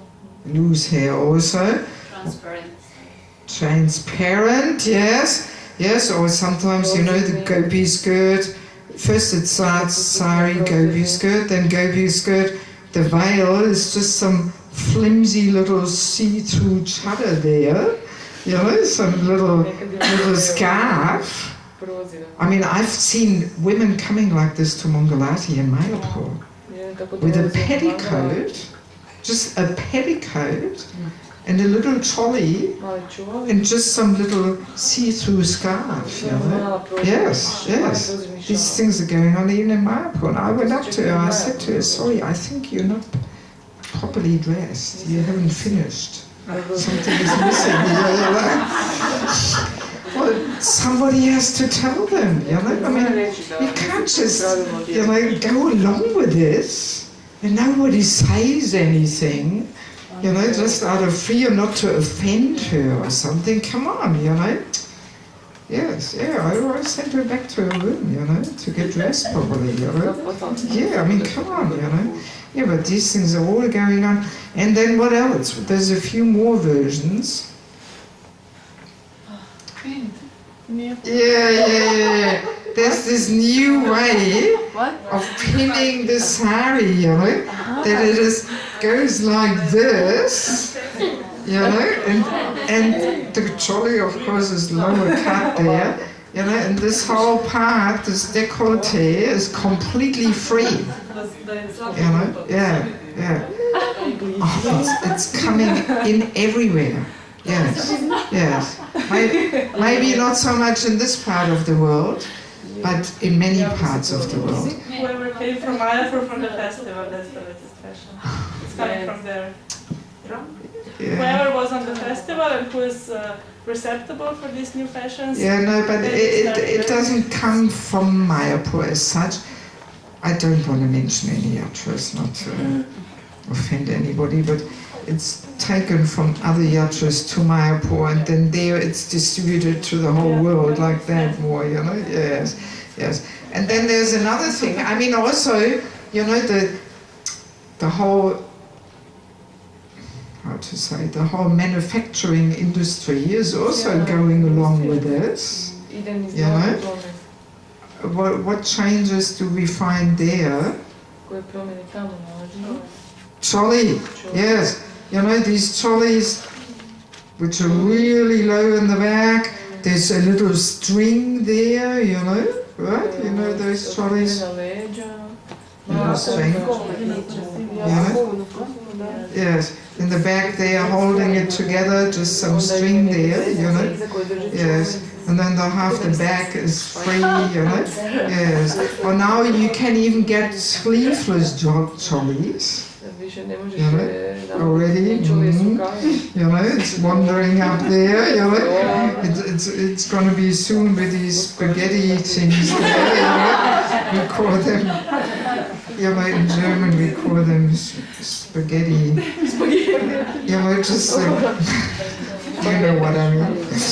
So let us understand men's psychology. What goes on in the man's minds, you know? And in order to understand that, I want to describe quickly the basis of sense gratification. Sense gratification, the desire for sense gratification, actually happens on the level of the mind. The mind is hoping and expecting for some kind of satisfaction which actually never comes. This is Bhagavatam. There's a verse in the Bhagavatam which says that sense gratification is just a concoction of the mind. We are hoping and have an intense expectation of a certain satisfaction which actually never comes. Even like, let's say we are planning a holiday in Australia, and we read up, yes, Australia, oh, these islands and that, and oh, we are planning, we are having some expectation for some amazing enjoyment there. It's all happening in the mind, we are planning it all and hoping it for it and this and that, and then when we go there, we will not get it. Then this thing happens and that thing happens and the mosquitoes and it all goes differently, right? And then we simply think, this time we didn't get it, but next time. Right? So the same thing is of course also going on in this whole man-woman relationship, this whole sex business. It is based on an intense expectation of getting some kind of satisfaction which actually never comes. It's like this carrot which the donkey has there, tied upon a stick there in front of his nose, and he's always thinking, soon I'm going to get it. Let me just run a little faster, you know, and the carrot is always moving ahead of him, and he never catches it, right? That's the principle of sense gratification. It's really happening on the mental platform. So now, once we understand this, let us be a little blunt here. Let us be, you know, to the point, what is happening in the man's minds? Understanding that their agitation mainly comes through the eyes. So, if they see somebody wearing a sari very low, then the man's mind says, I wonder what is there a little lower. Let's pull a little lower. I want to see what is there. Right? Or low cut décolleté. I wonder what is there a little lower. Please, let's pull a little lower there. I want to see. Right? And that's agitating. Yes, it is feeling the fever of lust immensely. One Mataji was telling me that her husband told her, never wear see-through cloth. It drives men mad. Because see-through means, you know, transparent. You can see something, but not everything. And that's what drives a man crazy. Yes. That's much more agitating than seeing a naked woman. Oh, well, then the excitement is gone, you know. There she is. It's all there, you know. No more excitement. Yes. Yes, that's the principle on which lusty desires are fed in the man's mind, you know. It's good to understand, you know. So even with these trolleys there with a string, man's mind thinks, all I have to do is pull, you know. And what will happen then? That's what's going on in the man's mind. Yes, let's be clear on it.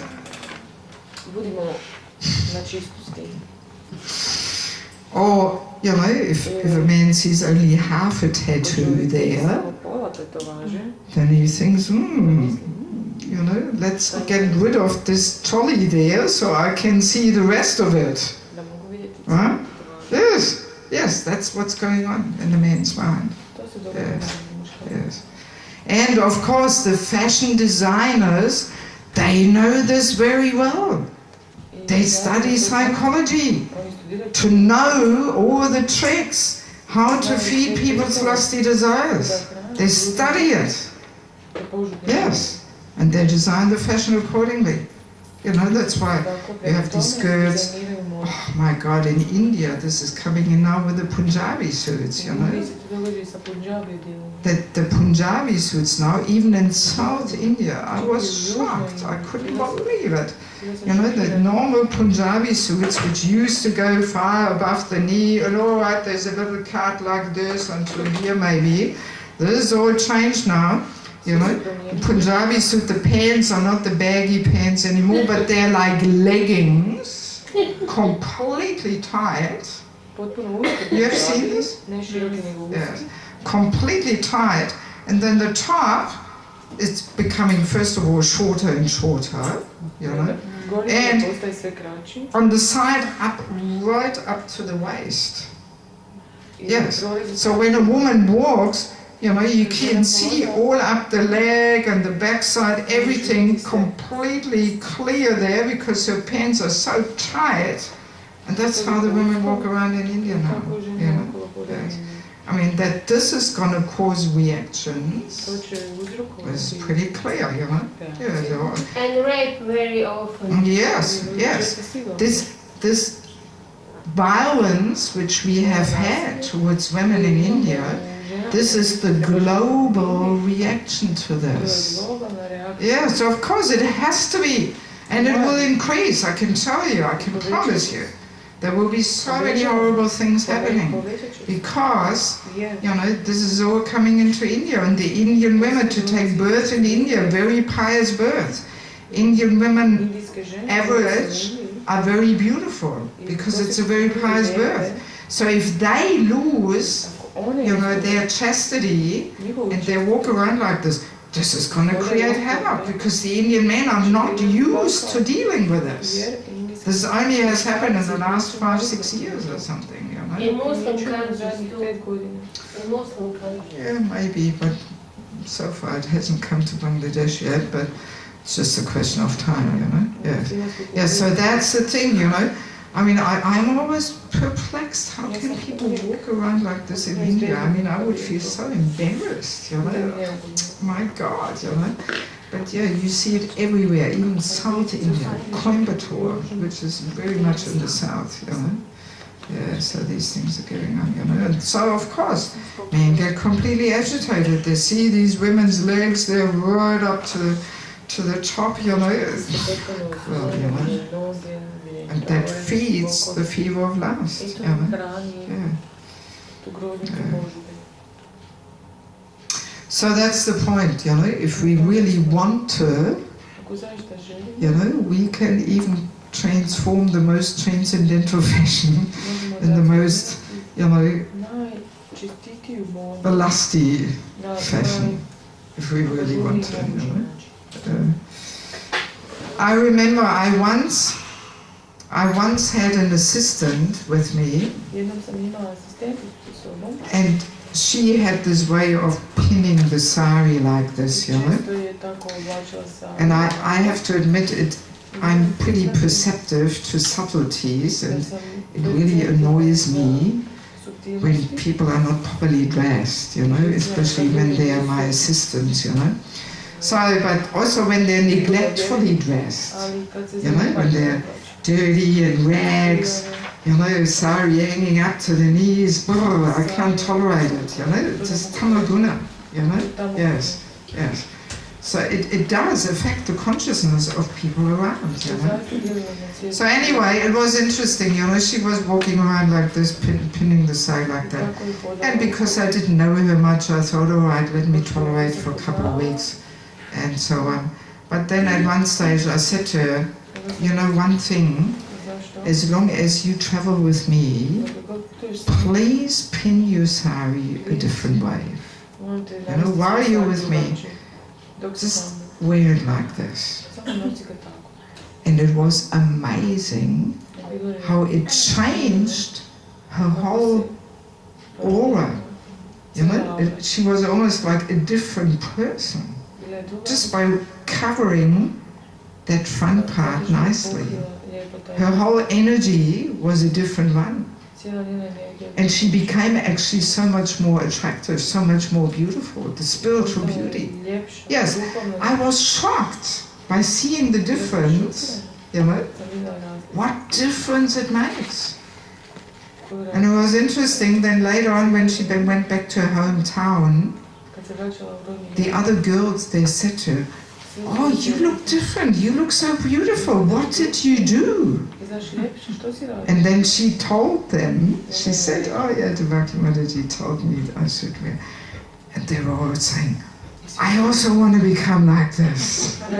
You know, they could feel the different energy, you know, when a woman covers that part nicely, because this is also a very sensual part.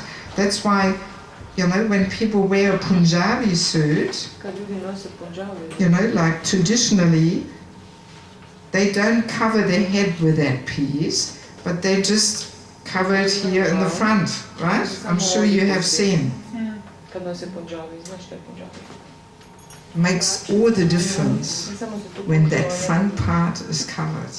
You know, it gives a whole different energy coming from that person, you know. Yes, yes. It's subtle, but it is so strongly there, you know. Yes. Yes.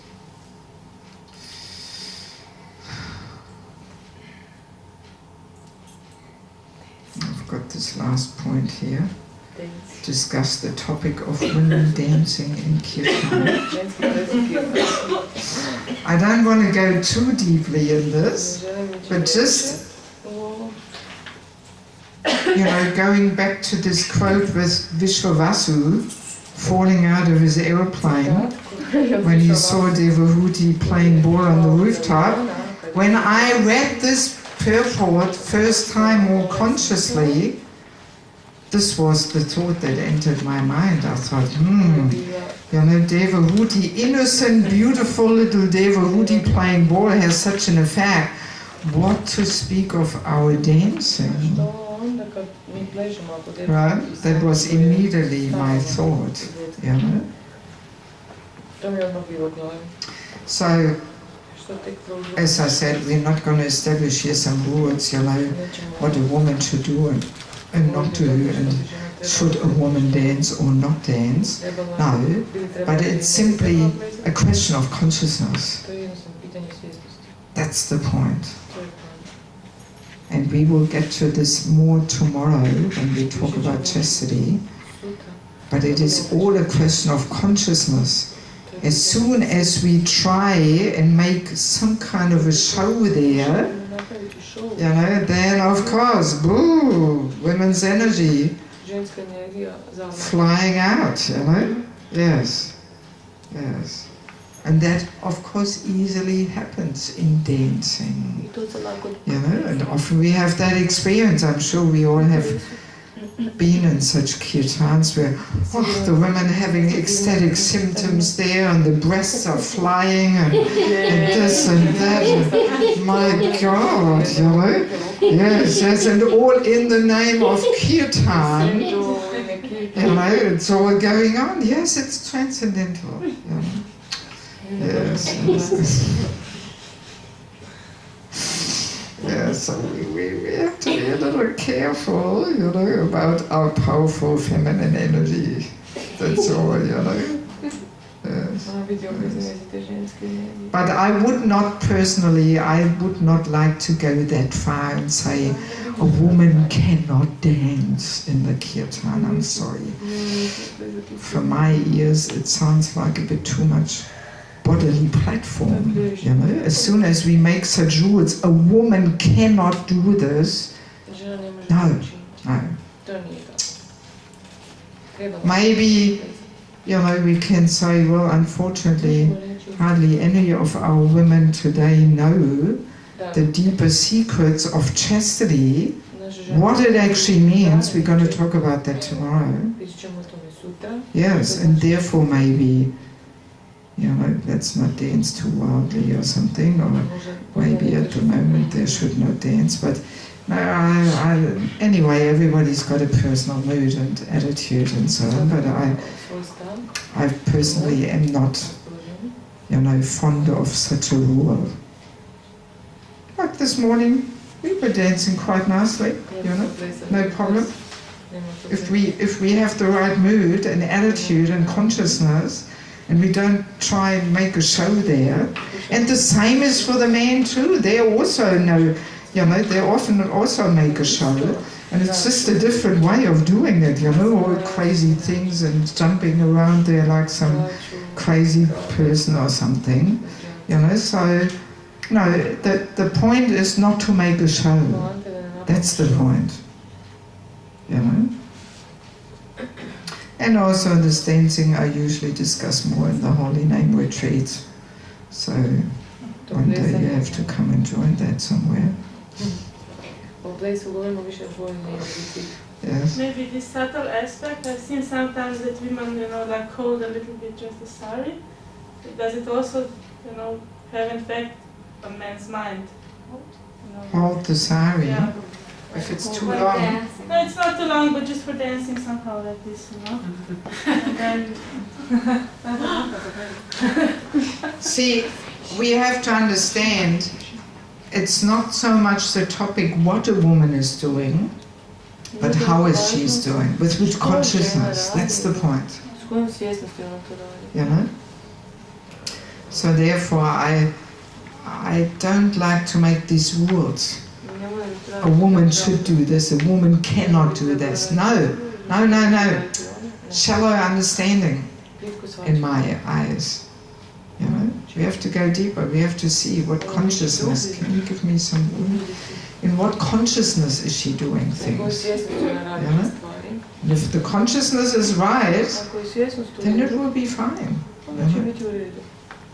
But it's a fact, like from Bangladesh, I also know that the ladies are very reserved. You know, they don't, you know, dance and jump around, you know, like crazy. They're very reserved, you know. Yes. Yes. And I mean that there have been, you know, incidences in Mayapur in the Kirtan Mela where our ladies are dancing so provocatively that wow, you know, Yeah, the Bengalis, the Bangladeshis, they really complained, you know. To me also, they said, what is this? You Western women, you are dancing like this. We don't do these things, you know. Yes, yes, yes. And once you get a bit more perceptive, you can really feel the contamination coming through this showing up, you know. You can feel the whole atmosphere by the power of the feminine energy, you know, gets contaminated. And there's this whole showing off thing, you know. Yes. I wanted to ask about women dancing in Harinam or in front of Ratha Yatra. Yes. Often it is said, you know, I've experienced that serious devotees told us in front, while we was pulling the Ratha Yatra, go dance, dance, go dance, and then we, you know, like 20 of us, and we were first, you know. First we were dancing, and then was Ratha Yatra. And what about that? Well, what can I say? Obviously, there's a lack of deeper understanding of culture, of spiritual culture.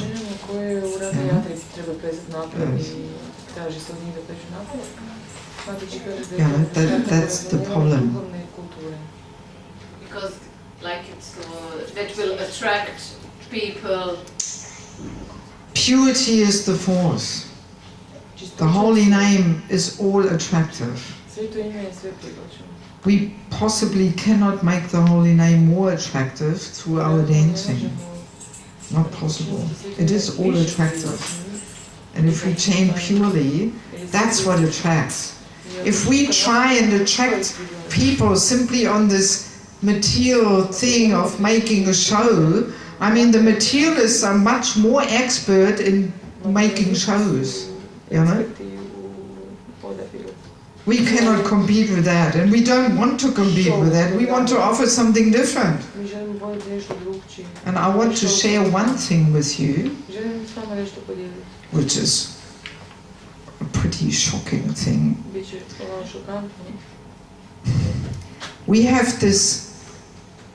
We have a kirtan committee in ISKCON, where senior personalities got together to try and make sure that kirtan does not degrade into some musical performance. Right? And I was once having a meeting with them, telling them my concerns about this topic of dancing. You know, because I'm thinking sometimes the men, they don't really realize, because they're not there with the women, and you know, they're just not observant enough to understand, you know, that this is not what we really want, you know, this whole showing off thing there, you know. So I was inviting them in Mayapur to my place and having a meeting with them. So in one of the members of this committee, he's married to a Russian lady, and she was there in the meeting, and she made this comment saying that in one temple, I won't say which one, in one temple in Russia, one lady wrote her an email being a little concerned about one notice on the notice board. And this notice on the notice board said, we are looking for ladies to join the Harinam, and they should have the following 3 measurements. The following 3 parameters. You know? Breast, waist, bum. The classic 3 parameters to measure a woman's beauty. Such a notice was on the notice board. Yes. So I was very happy when she told me this, because it really confirmed my concern. Where are we going? Where are we going? What is this? You know? Yes, yes. Serious thing. And I have to also share that once I attended a Rath Yatra, again I won't tell where it was. Before I went to the Rath Yatra, I had a whole meeting with some nice ladies, and we were reading the Rath Yatra pastime there in Chaitanya Charitamrita. And I was also charged, all right, let's go on the Rath Yatra. And then, oh no, there was this whole parade there of ladies leading up, the dancing in front of the cart. They all looked like Miss Universe or something, all with this piercing in the belly button there, and the sari worn like this that everybody could see. And oh my God, you could see it was the body show there of the year, this was Rath Yatra. And then I saw the man there, taking the close-up shots there of all the different parts of the women's bodies. Nobody was looking at the deities, I just couldn't tolerate it. I just went back to my room. I just, no. I just couldn't tolerate it. I was so pained and depressed almost, My God, what is this? Yes. Yeah, so we have to be careful, We have to be careful. Like in Ukraine, thank God, they made a rule now. Achyuta Priyapuru, the regional secretary, made a rule that on Harinams, it's not the women dancing in the front, but they are in the back. How it used to be. Yes. Because also, let's imagine the poor brahmacharis having these women in front of them. Nobody covered their head, low choli there with strings pulling, and the tattoos, and my God,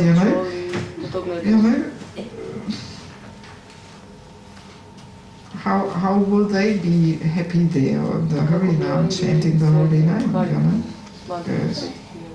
Yes. So there's, thank God, Achyuta Priyapuru took this up, and he made some changes, and this is not allowed to go on anymore. But the boys are in the front, so then the ladies come, and then one grihasta man or something can be in the back for protection, so the women don't get harassed or attacked or something, Yeah, but that's how it used to be for so many years. Anyway, that's all I want to comment on this topic. But let's be clear. Ultimately, it is a question of getting a deeper understanding. And that's why also the men have to take these courses. They have to understand there's two different kinds of beauty here. Which kind of beauty do we want to cultivate and show? Yes. Serious topic, Otherwise, the whole process of chanting just gets watered down like anything. It does.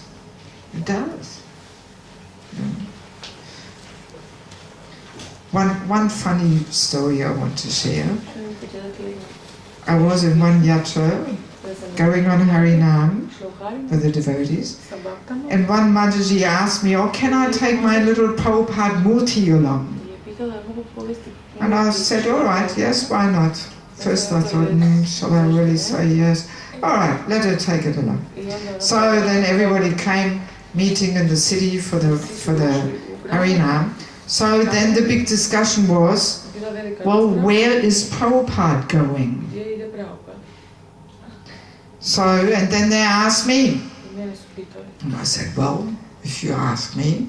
I first thought, okay, let them work it out, let them discuss, I was just quiet, waiting, So then they came to me, Mataji, what do you think? Where should Prabhupada go?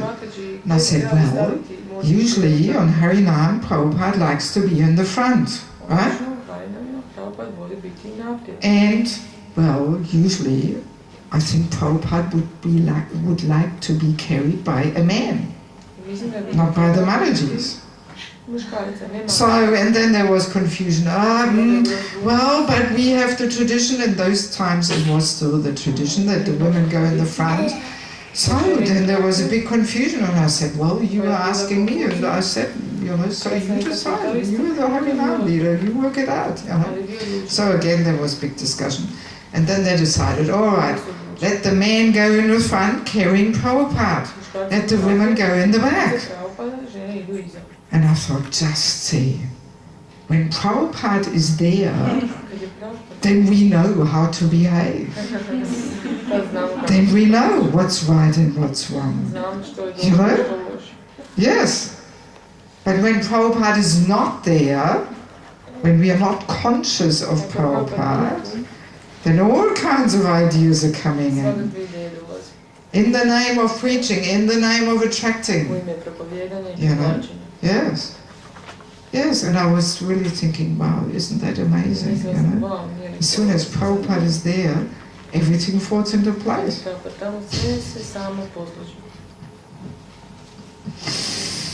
Yes. Okay, ladies, 6:10. Oh, actually, yeah. May I just ask you just Okay. I'm sorry that I came late because I didn't know. I thought it's starting at 5. It was written on the computer. We haven't changed it on the website. The first was last at 5. What a shame, because we had such important topics tonight.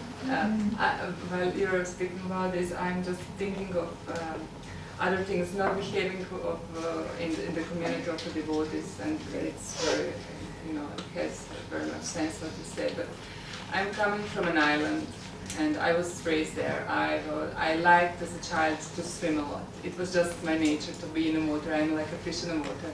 So when I came to Krishna consciousness, for many years I wasn't taking bath. It's just, because I didn't want to expose my, but I would swim in the sea. Yeah.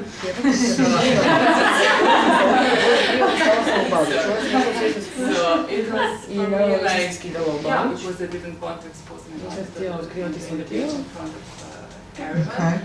So after some times I realized, no, it's just not what I want to be. I actually want to be what I am, and yes. I'm not swimming because of the exposing my body, but because I just like it very much. So after years, I would find beaches where nobody is there, and it was going on for some time like this. Then when I got a child, then I had to go to the beaches where other people are, because this is where the children can.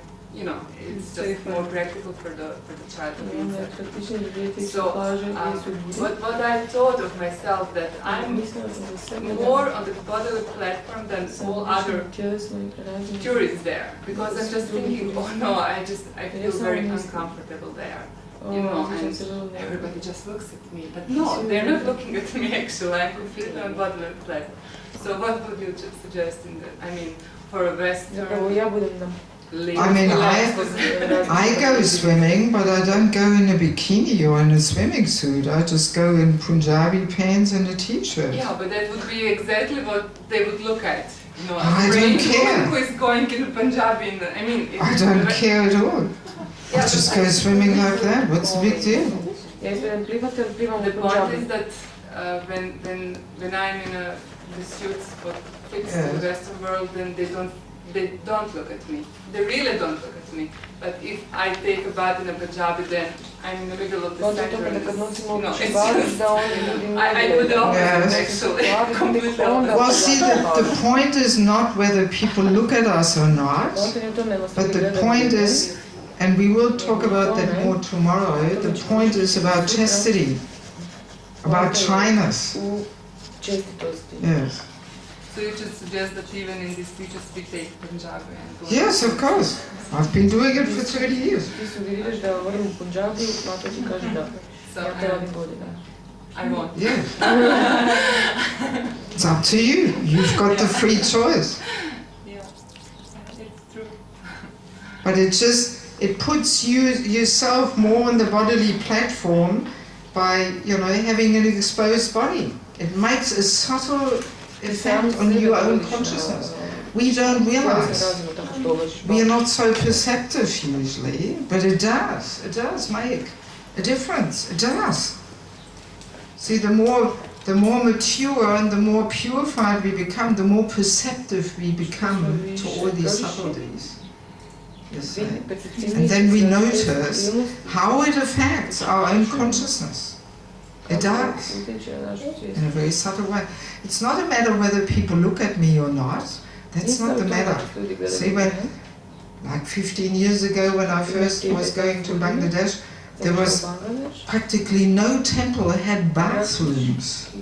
People in those times, they were taking baths on the public pump or in the pond.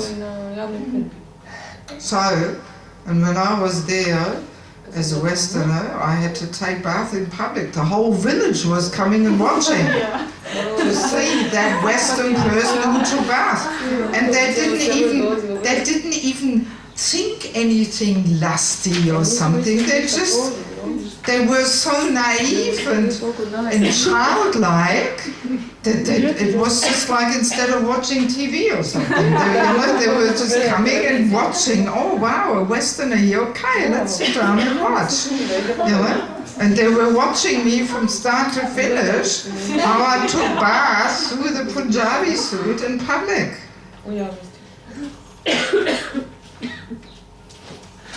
So you get used to that, But now, meanwhile, temples do have bathrooms. But that's how it was 15 years ago, very simple, very, very simple, And that's how all the women there take baths. They all go with their petticoats and the pukuas there and the ponds and stuff, That's the way to take bath. So the two cultures are like day and night. That's right. This was also one of the first realizations for my mother when she came to India. She said, God, everything that's right in Germany is wrong in India. And whatever is right in India is wrong in Germany. It's like day and night.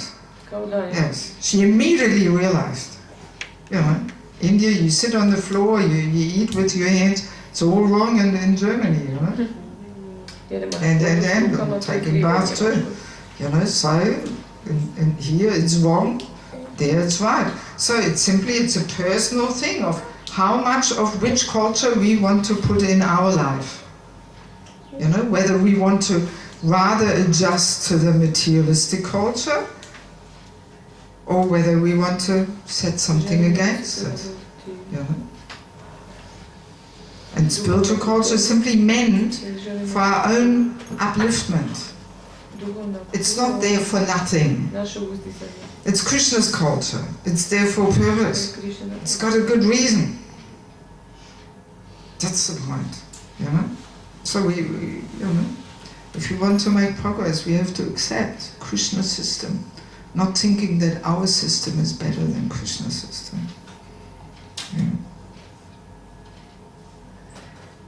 Yes?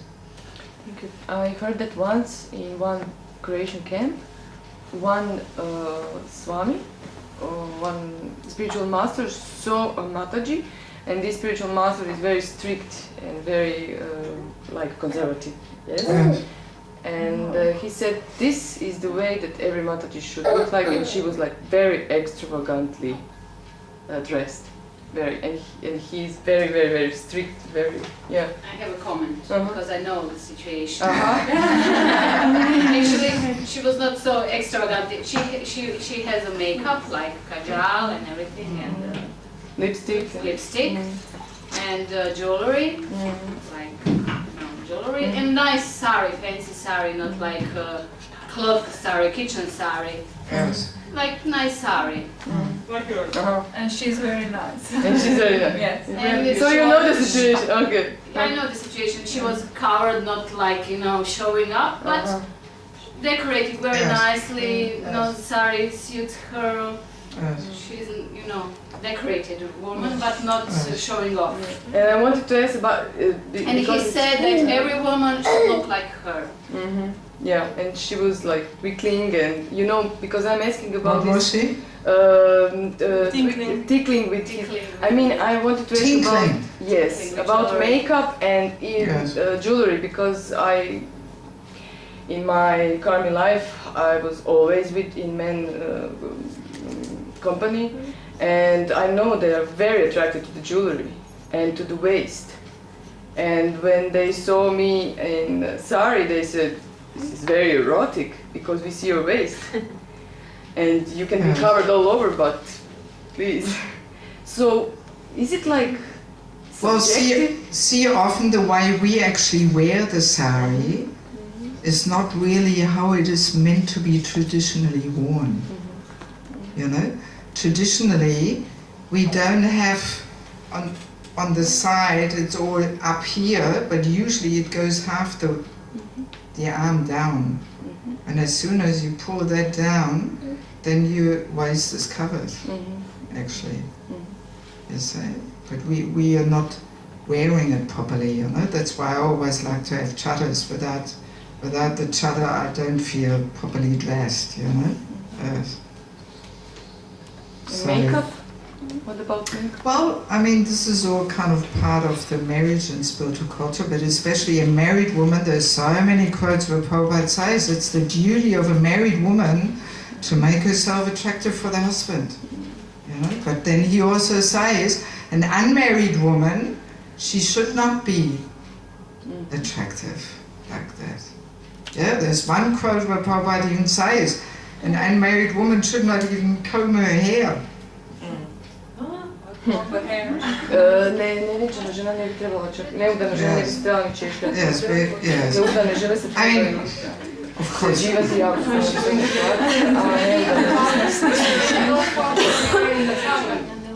No.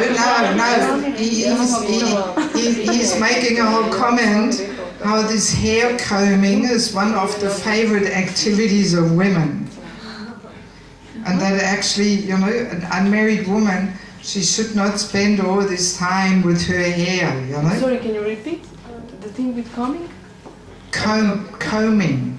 When she does that, she what? It's one of a woman's favorite activities. Jedna od omiljenih djelatnosti žena je da se češljaju I onda neudane you know, making herself beautiful with all kinds of arrangements with their hair and so on. You know, yeah, I mean, we said yesterday how women go to the hairdresser, how this hair fashion is very important usually for women, right? It is. Otherwise we wouldn't have so many hairdressers in the cities, you know, where people go every 6 weeks or something, you know. Yes. It is a pretty important part of women's life. I mean, supermarkets are full of hair care, you know, all the different shampoos and conditioners and this and that. I mean, come on, you know. So let's not deny that, right? Yes, so Prabhupada says, you know, definitely an unmarried woman should not give so much attention to the hair, you know, because she hasn't got a husband to make herself beautiful. That's the point. It's better to have a handsome husband if you get to look nice, but no old and ugly. Okay. Because he's insecure. Okay. Sorry, this Mataji wants to know what about when husband is not there and the woman is like very nice with the rest? Well, strictly speaking, when the husband is absent, when he goes somewhere 2-3 days or something, woman should keep herself very simple. I remember in the early days, women were wearing white with a border when the husband was away. Yeah. No jewelry, no makeup, plain. Then when he comes back, okay, then you can dress nicely to please him. You know? But that's all different course, you know, marriage and spiritual course. It's also nice purport where Prabhupada says, you know, when the husband comes home, then the ladies dress up, they put flower in their hair just to please the husband. You know, it should be for the husband, not for other men, and not for other women, but for the husband. That's the chastity there, that she dresses up to please him and satisfy him, and nothing else. sorry, we're just speaking. What about when the women are really simple? We like to be simple. I mean, by nature. And the husband really likes that he has a very beautiful woman all the time. Well, see, there's even a saying, not a devotee saying, but a non-devotee saying, we eat to please ourselves, we dress to please others. Have you heard that? Yes, we eat to please ourselves, we dress to please others. So it is a married woman's duty, whether she likes it or not. Because not liking, see, you have to understand, attachment and aversion are simply two sides of the same coin. So if a woman does not like to, you know, decorate herself, it's also some kind of attachment. It's not neutral. Yeah, I'm not speaking about aversion, but just simplicity of the... Yeah, so, but as a married woman, that's our duty. That's how we serve. We are meant to serve. And we dress to please others. We should be dressing with a mood of service. So if we have that, it's very clear. Every husband likes to have a beautiful wife. So that is how we serve. By making ourselves attractive and please them like that. Huh? Not so difficult to understand. Ja sam samo htjela reći na tom daršanu, možeš samo... Htjela sam reći. Ja sam samo htjela reći na tom daršanu koji Mataji priča, ona tad nije bilo, to je bilo prije 15 godina, na tom daršanu. To su meni rekli da, kad sam ja pitala kako žena treba izgledati. Prije 15 godina je taj bio daršan na kojem je to Maharač govorio. Upravo se odnosilo na to. Znači, to se odnosilo na izgled žene kad je muž prisutan za muža, isključivo to. I čak sam ja dobila instrukciju da bojam crveno dlanove i tabane, što ja nisam nikad od Maharaža prihvatila. Tad je to Maharaž rekao kao trebaš čak bojati dlanove. Znači ja sam se počela šminkat tad, ali nisam na to pristala na te dlanove crvene, to mi je bilo malo i baš. Ali sam počela nositi nakit i šminkat se. I Maharaž mi je čak rekao da uvijek trebam ustati prije muža. Znači nikad me muž ne može biti onako u pidžamicu, ono, rašupan, nego uvijek moram ustati prije muža i moram ga dočekati ovako u stari odjevena, sređena. She was the one that the Lord was going around about this dressing up. Say it again. Yeah, she is the person, Witness. she was the one who got this instruction, this comment from her guru on a darshan about this is how every woman should look like. Okay. And this was an instruction like in the presence of the husband, for the husband. She should dress up like this. Yes. And he even commented that not just jewelry and nice sari, but she should also paint her hands in red. Yes. And another instruction was that she should always get up earlier than her husband and always greet him like this, nicely dressed up, not in sari and like this, not in pyjama and... Yes, yes. Well, it has a subtle effect on the consciousness, definitely. You know? Yes, yes, yes, definitely. Creates an auspicious atmosphere.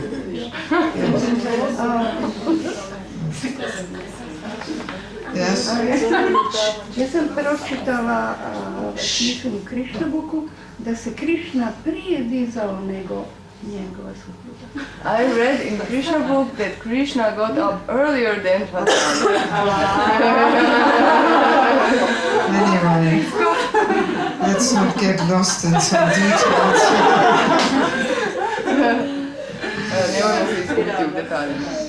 Let's not get lost. May I share my experience regarding dancing? Yes. I spent, I think 2 years ago, I spent 2 months in Salem Temple in South India. And regarding ladies dancing, they went quite far to the other side, meaning that the ladies didn't even move during it, and they were just standing. And I adjusted, no one preached to me, but I just adjusted.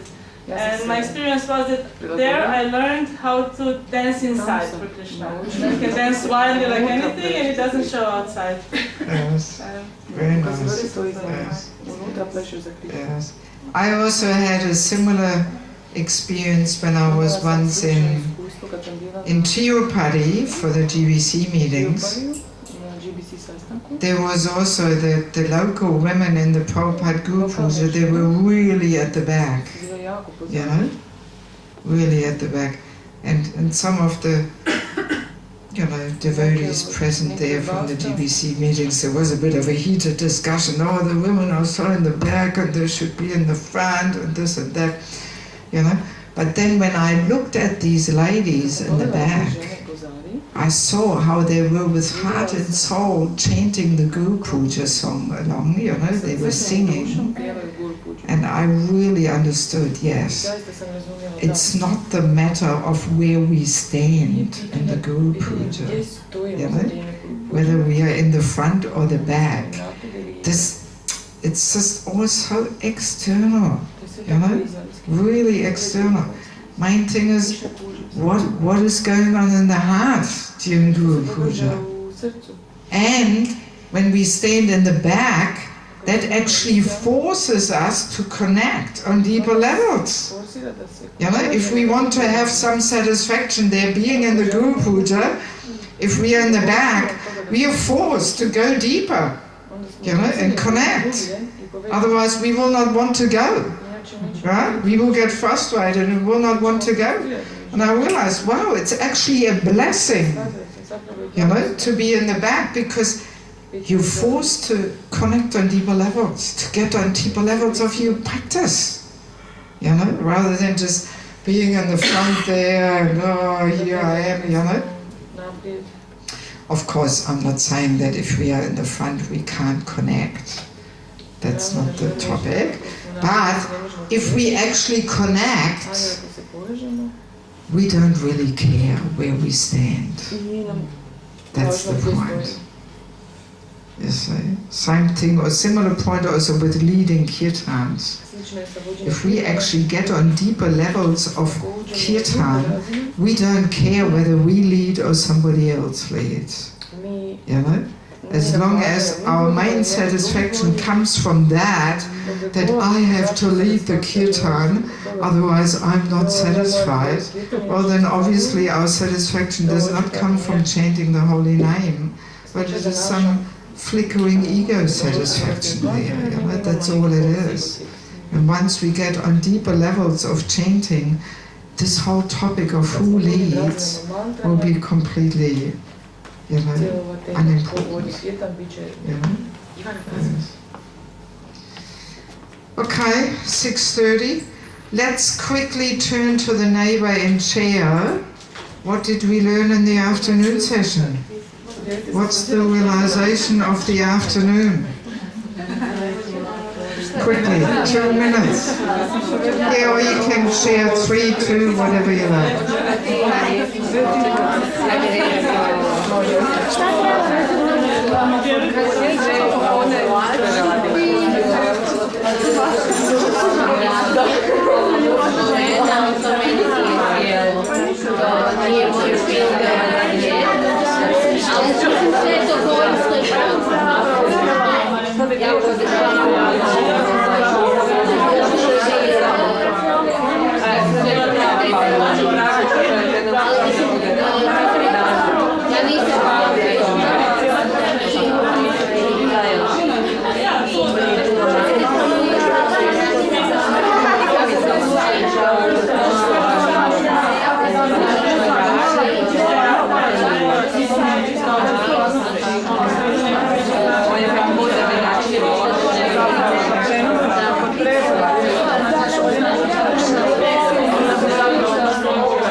So who is group 3?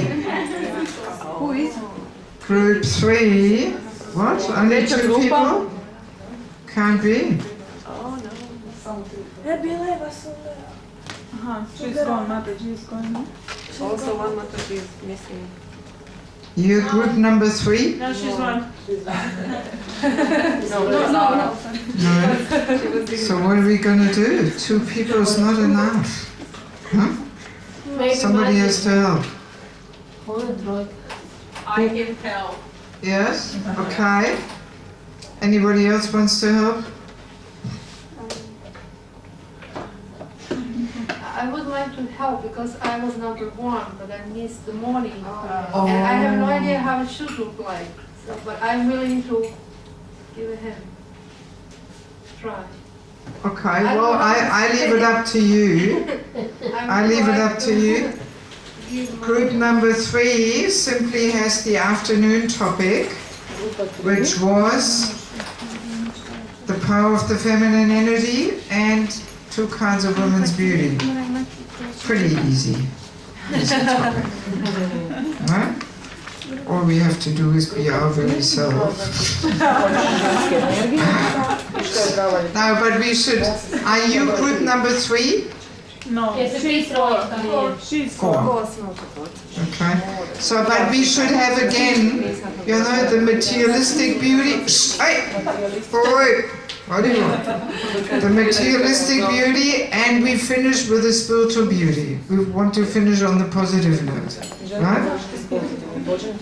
Now the other thing is we are a little behind, you know. I was hoping that we would get further this afternoon, but somehow we didn't, you know. We got pretty stuck there with hurry now and this and that. But since the questions came up, I didn't want to brush them off. So what are we going to do? We still got so many important topics, and tomorrow's the last day. What time do you have to leave tomorrow? Huh? 6? Is it? Daylight. 7? Well, I mean, I also don't know how much you can assimilate, you know? Or maybe we just have to come to terms that we won't manage everything. But the last session has also a few juicy topics there, you know? Yes. Are women less intelligent? You know, can women lead kirtan and give class? Can women be guru? You know, they are kind of pretty heated topics there. What if we start, will it be too much? If it starts in the morning at 10 and till 2? 10 till 2, 4 hours with 10 minutes break? No, 10 minutes. With 2 breaks.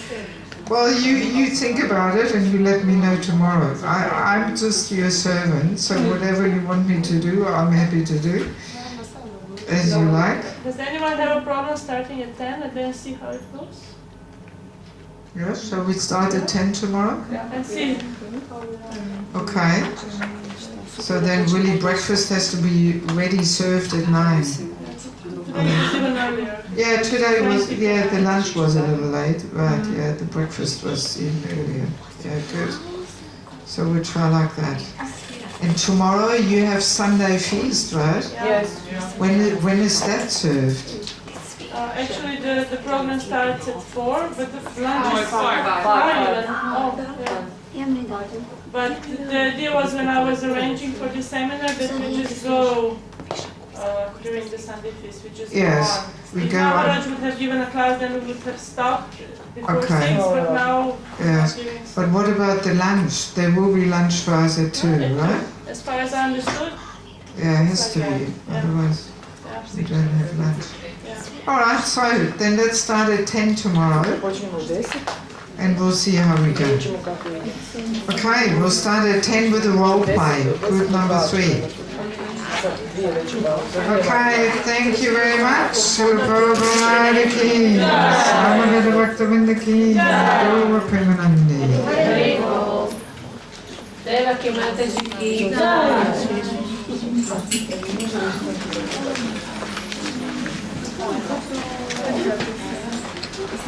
Djeca su savršeno odgojena.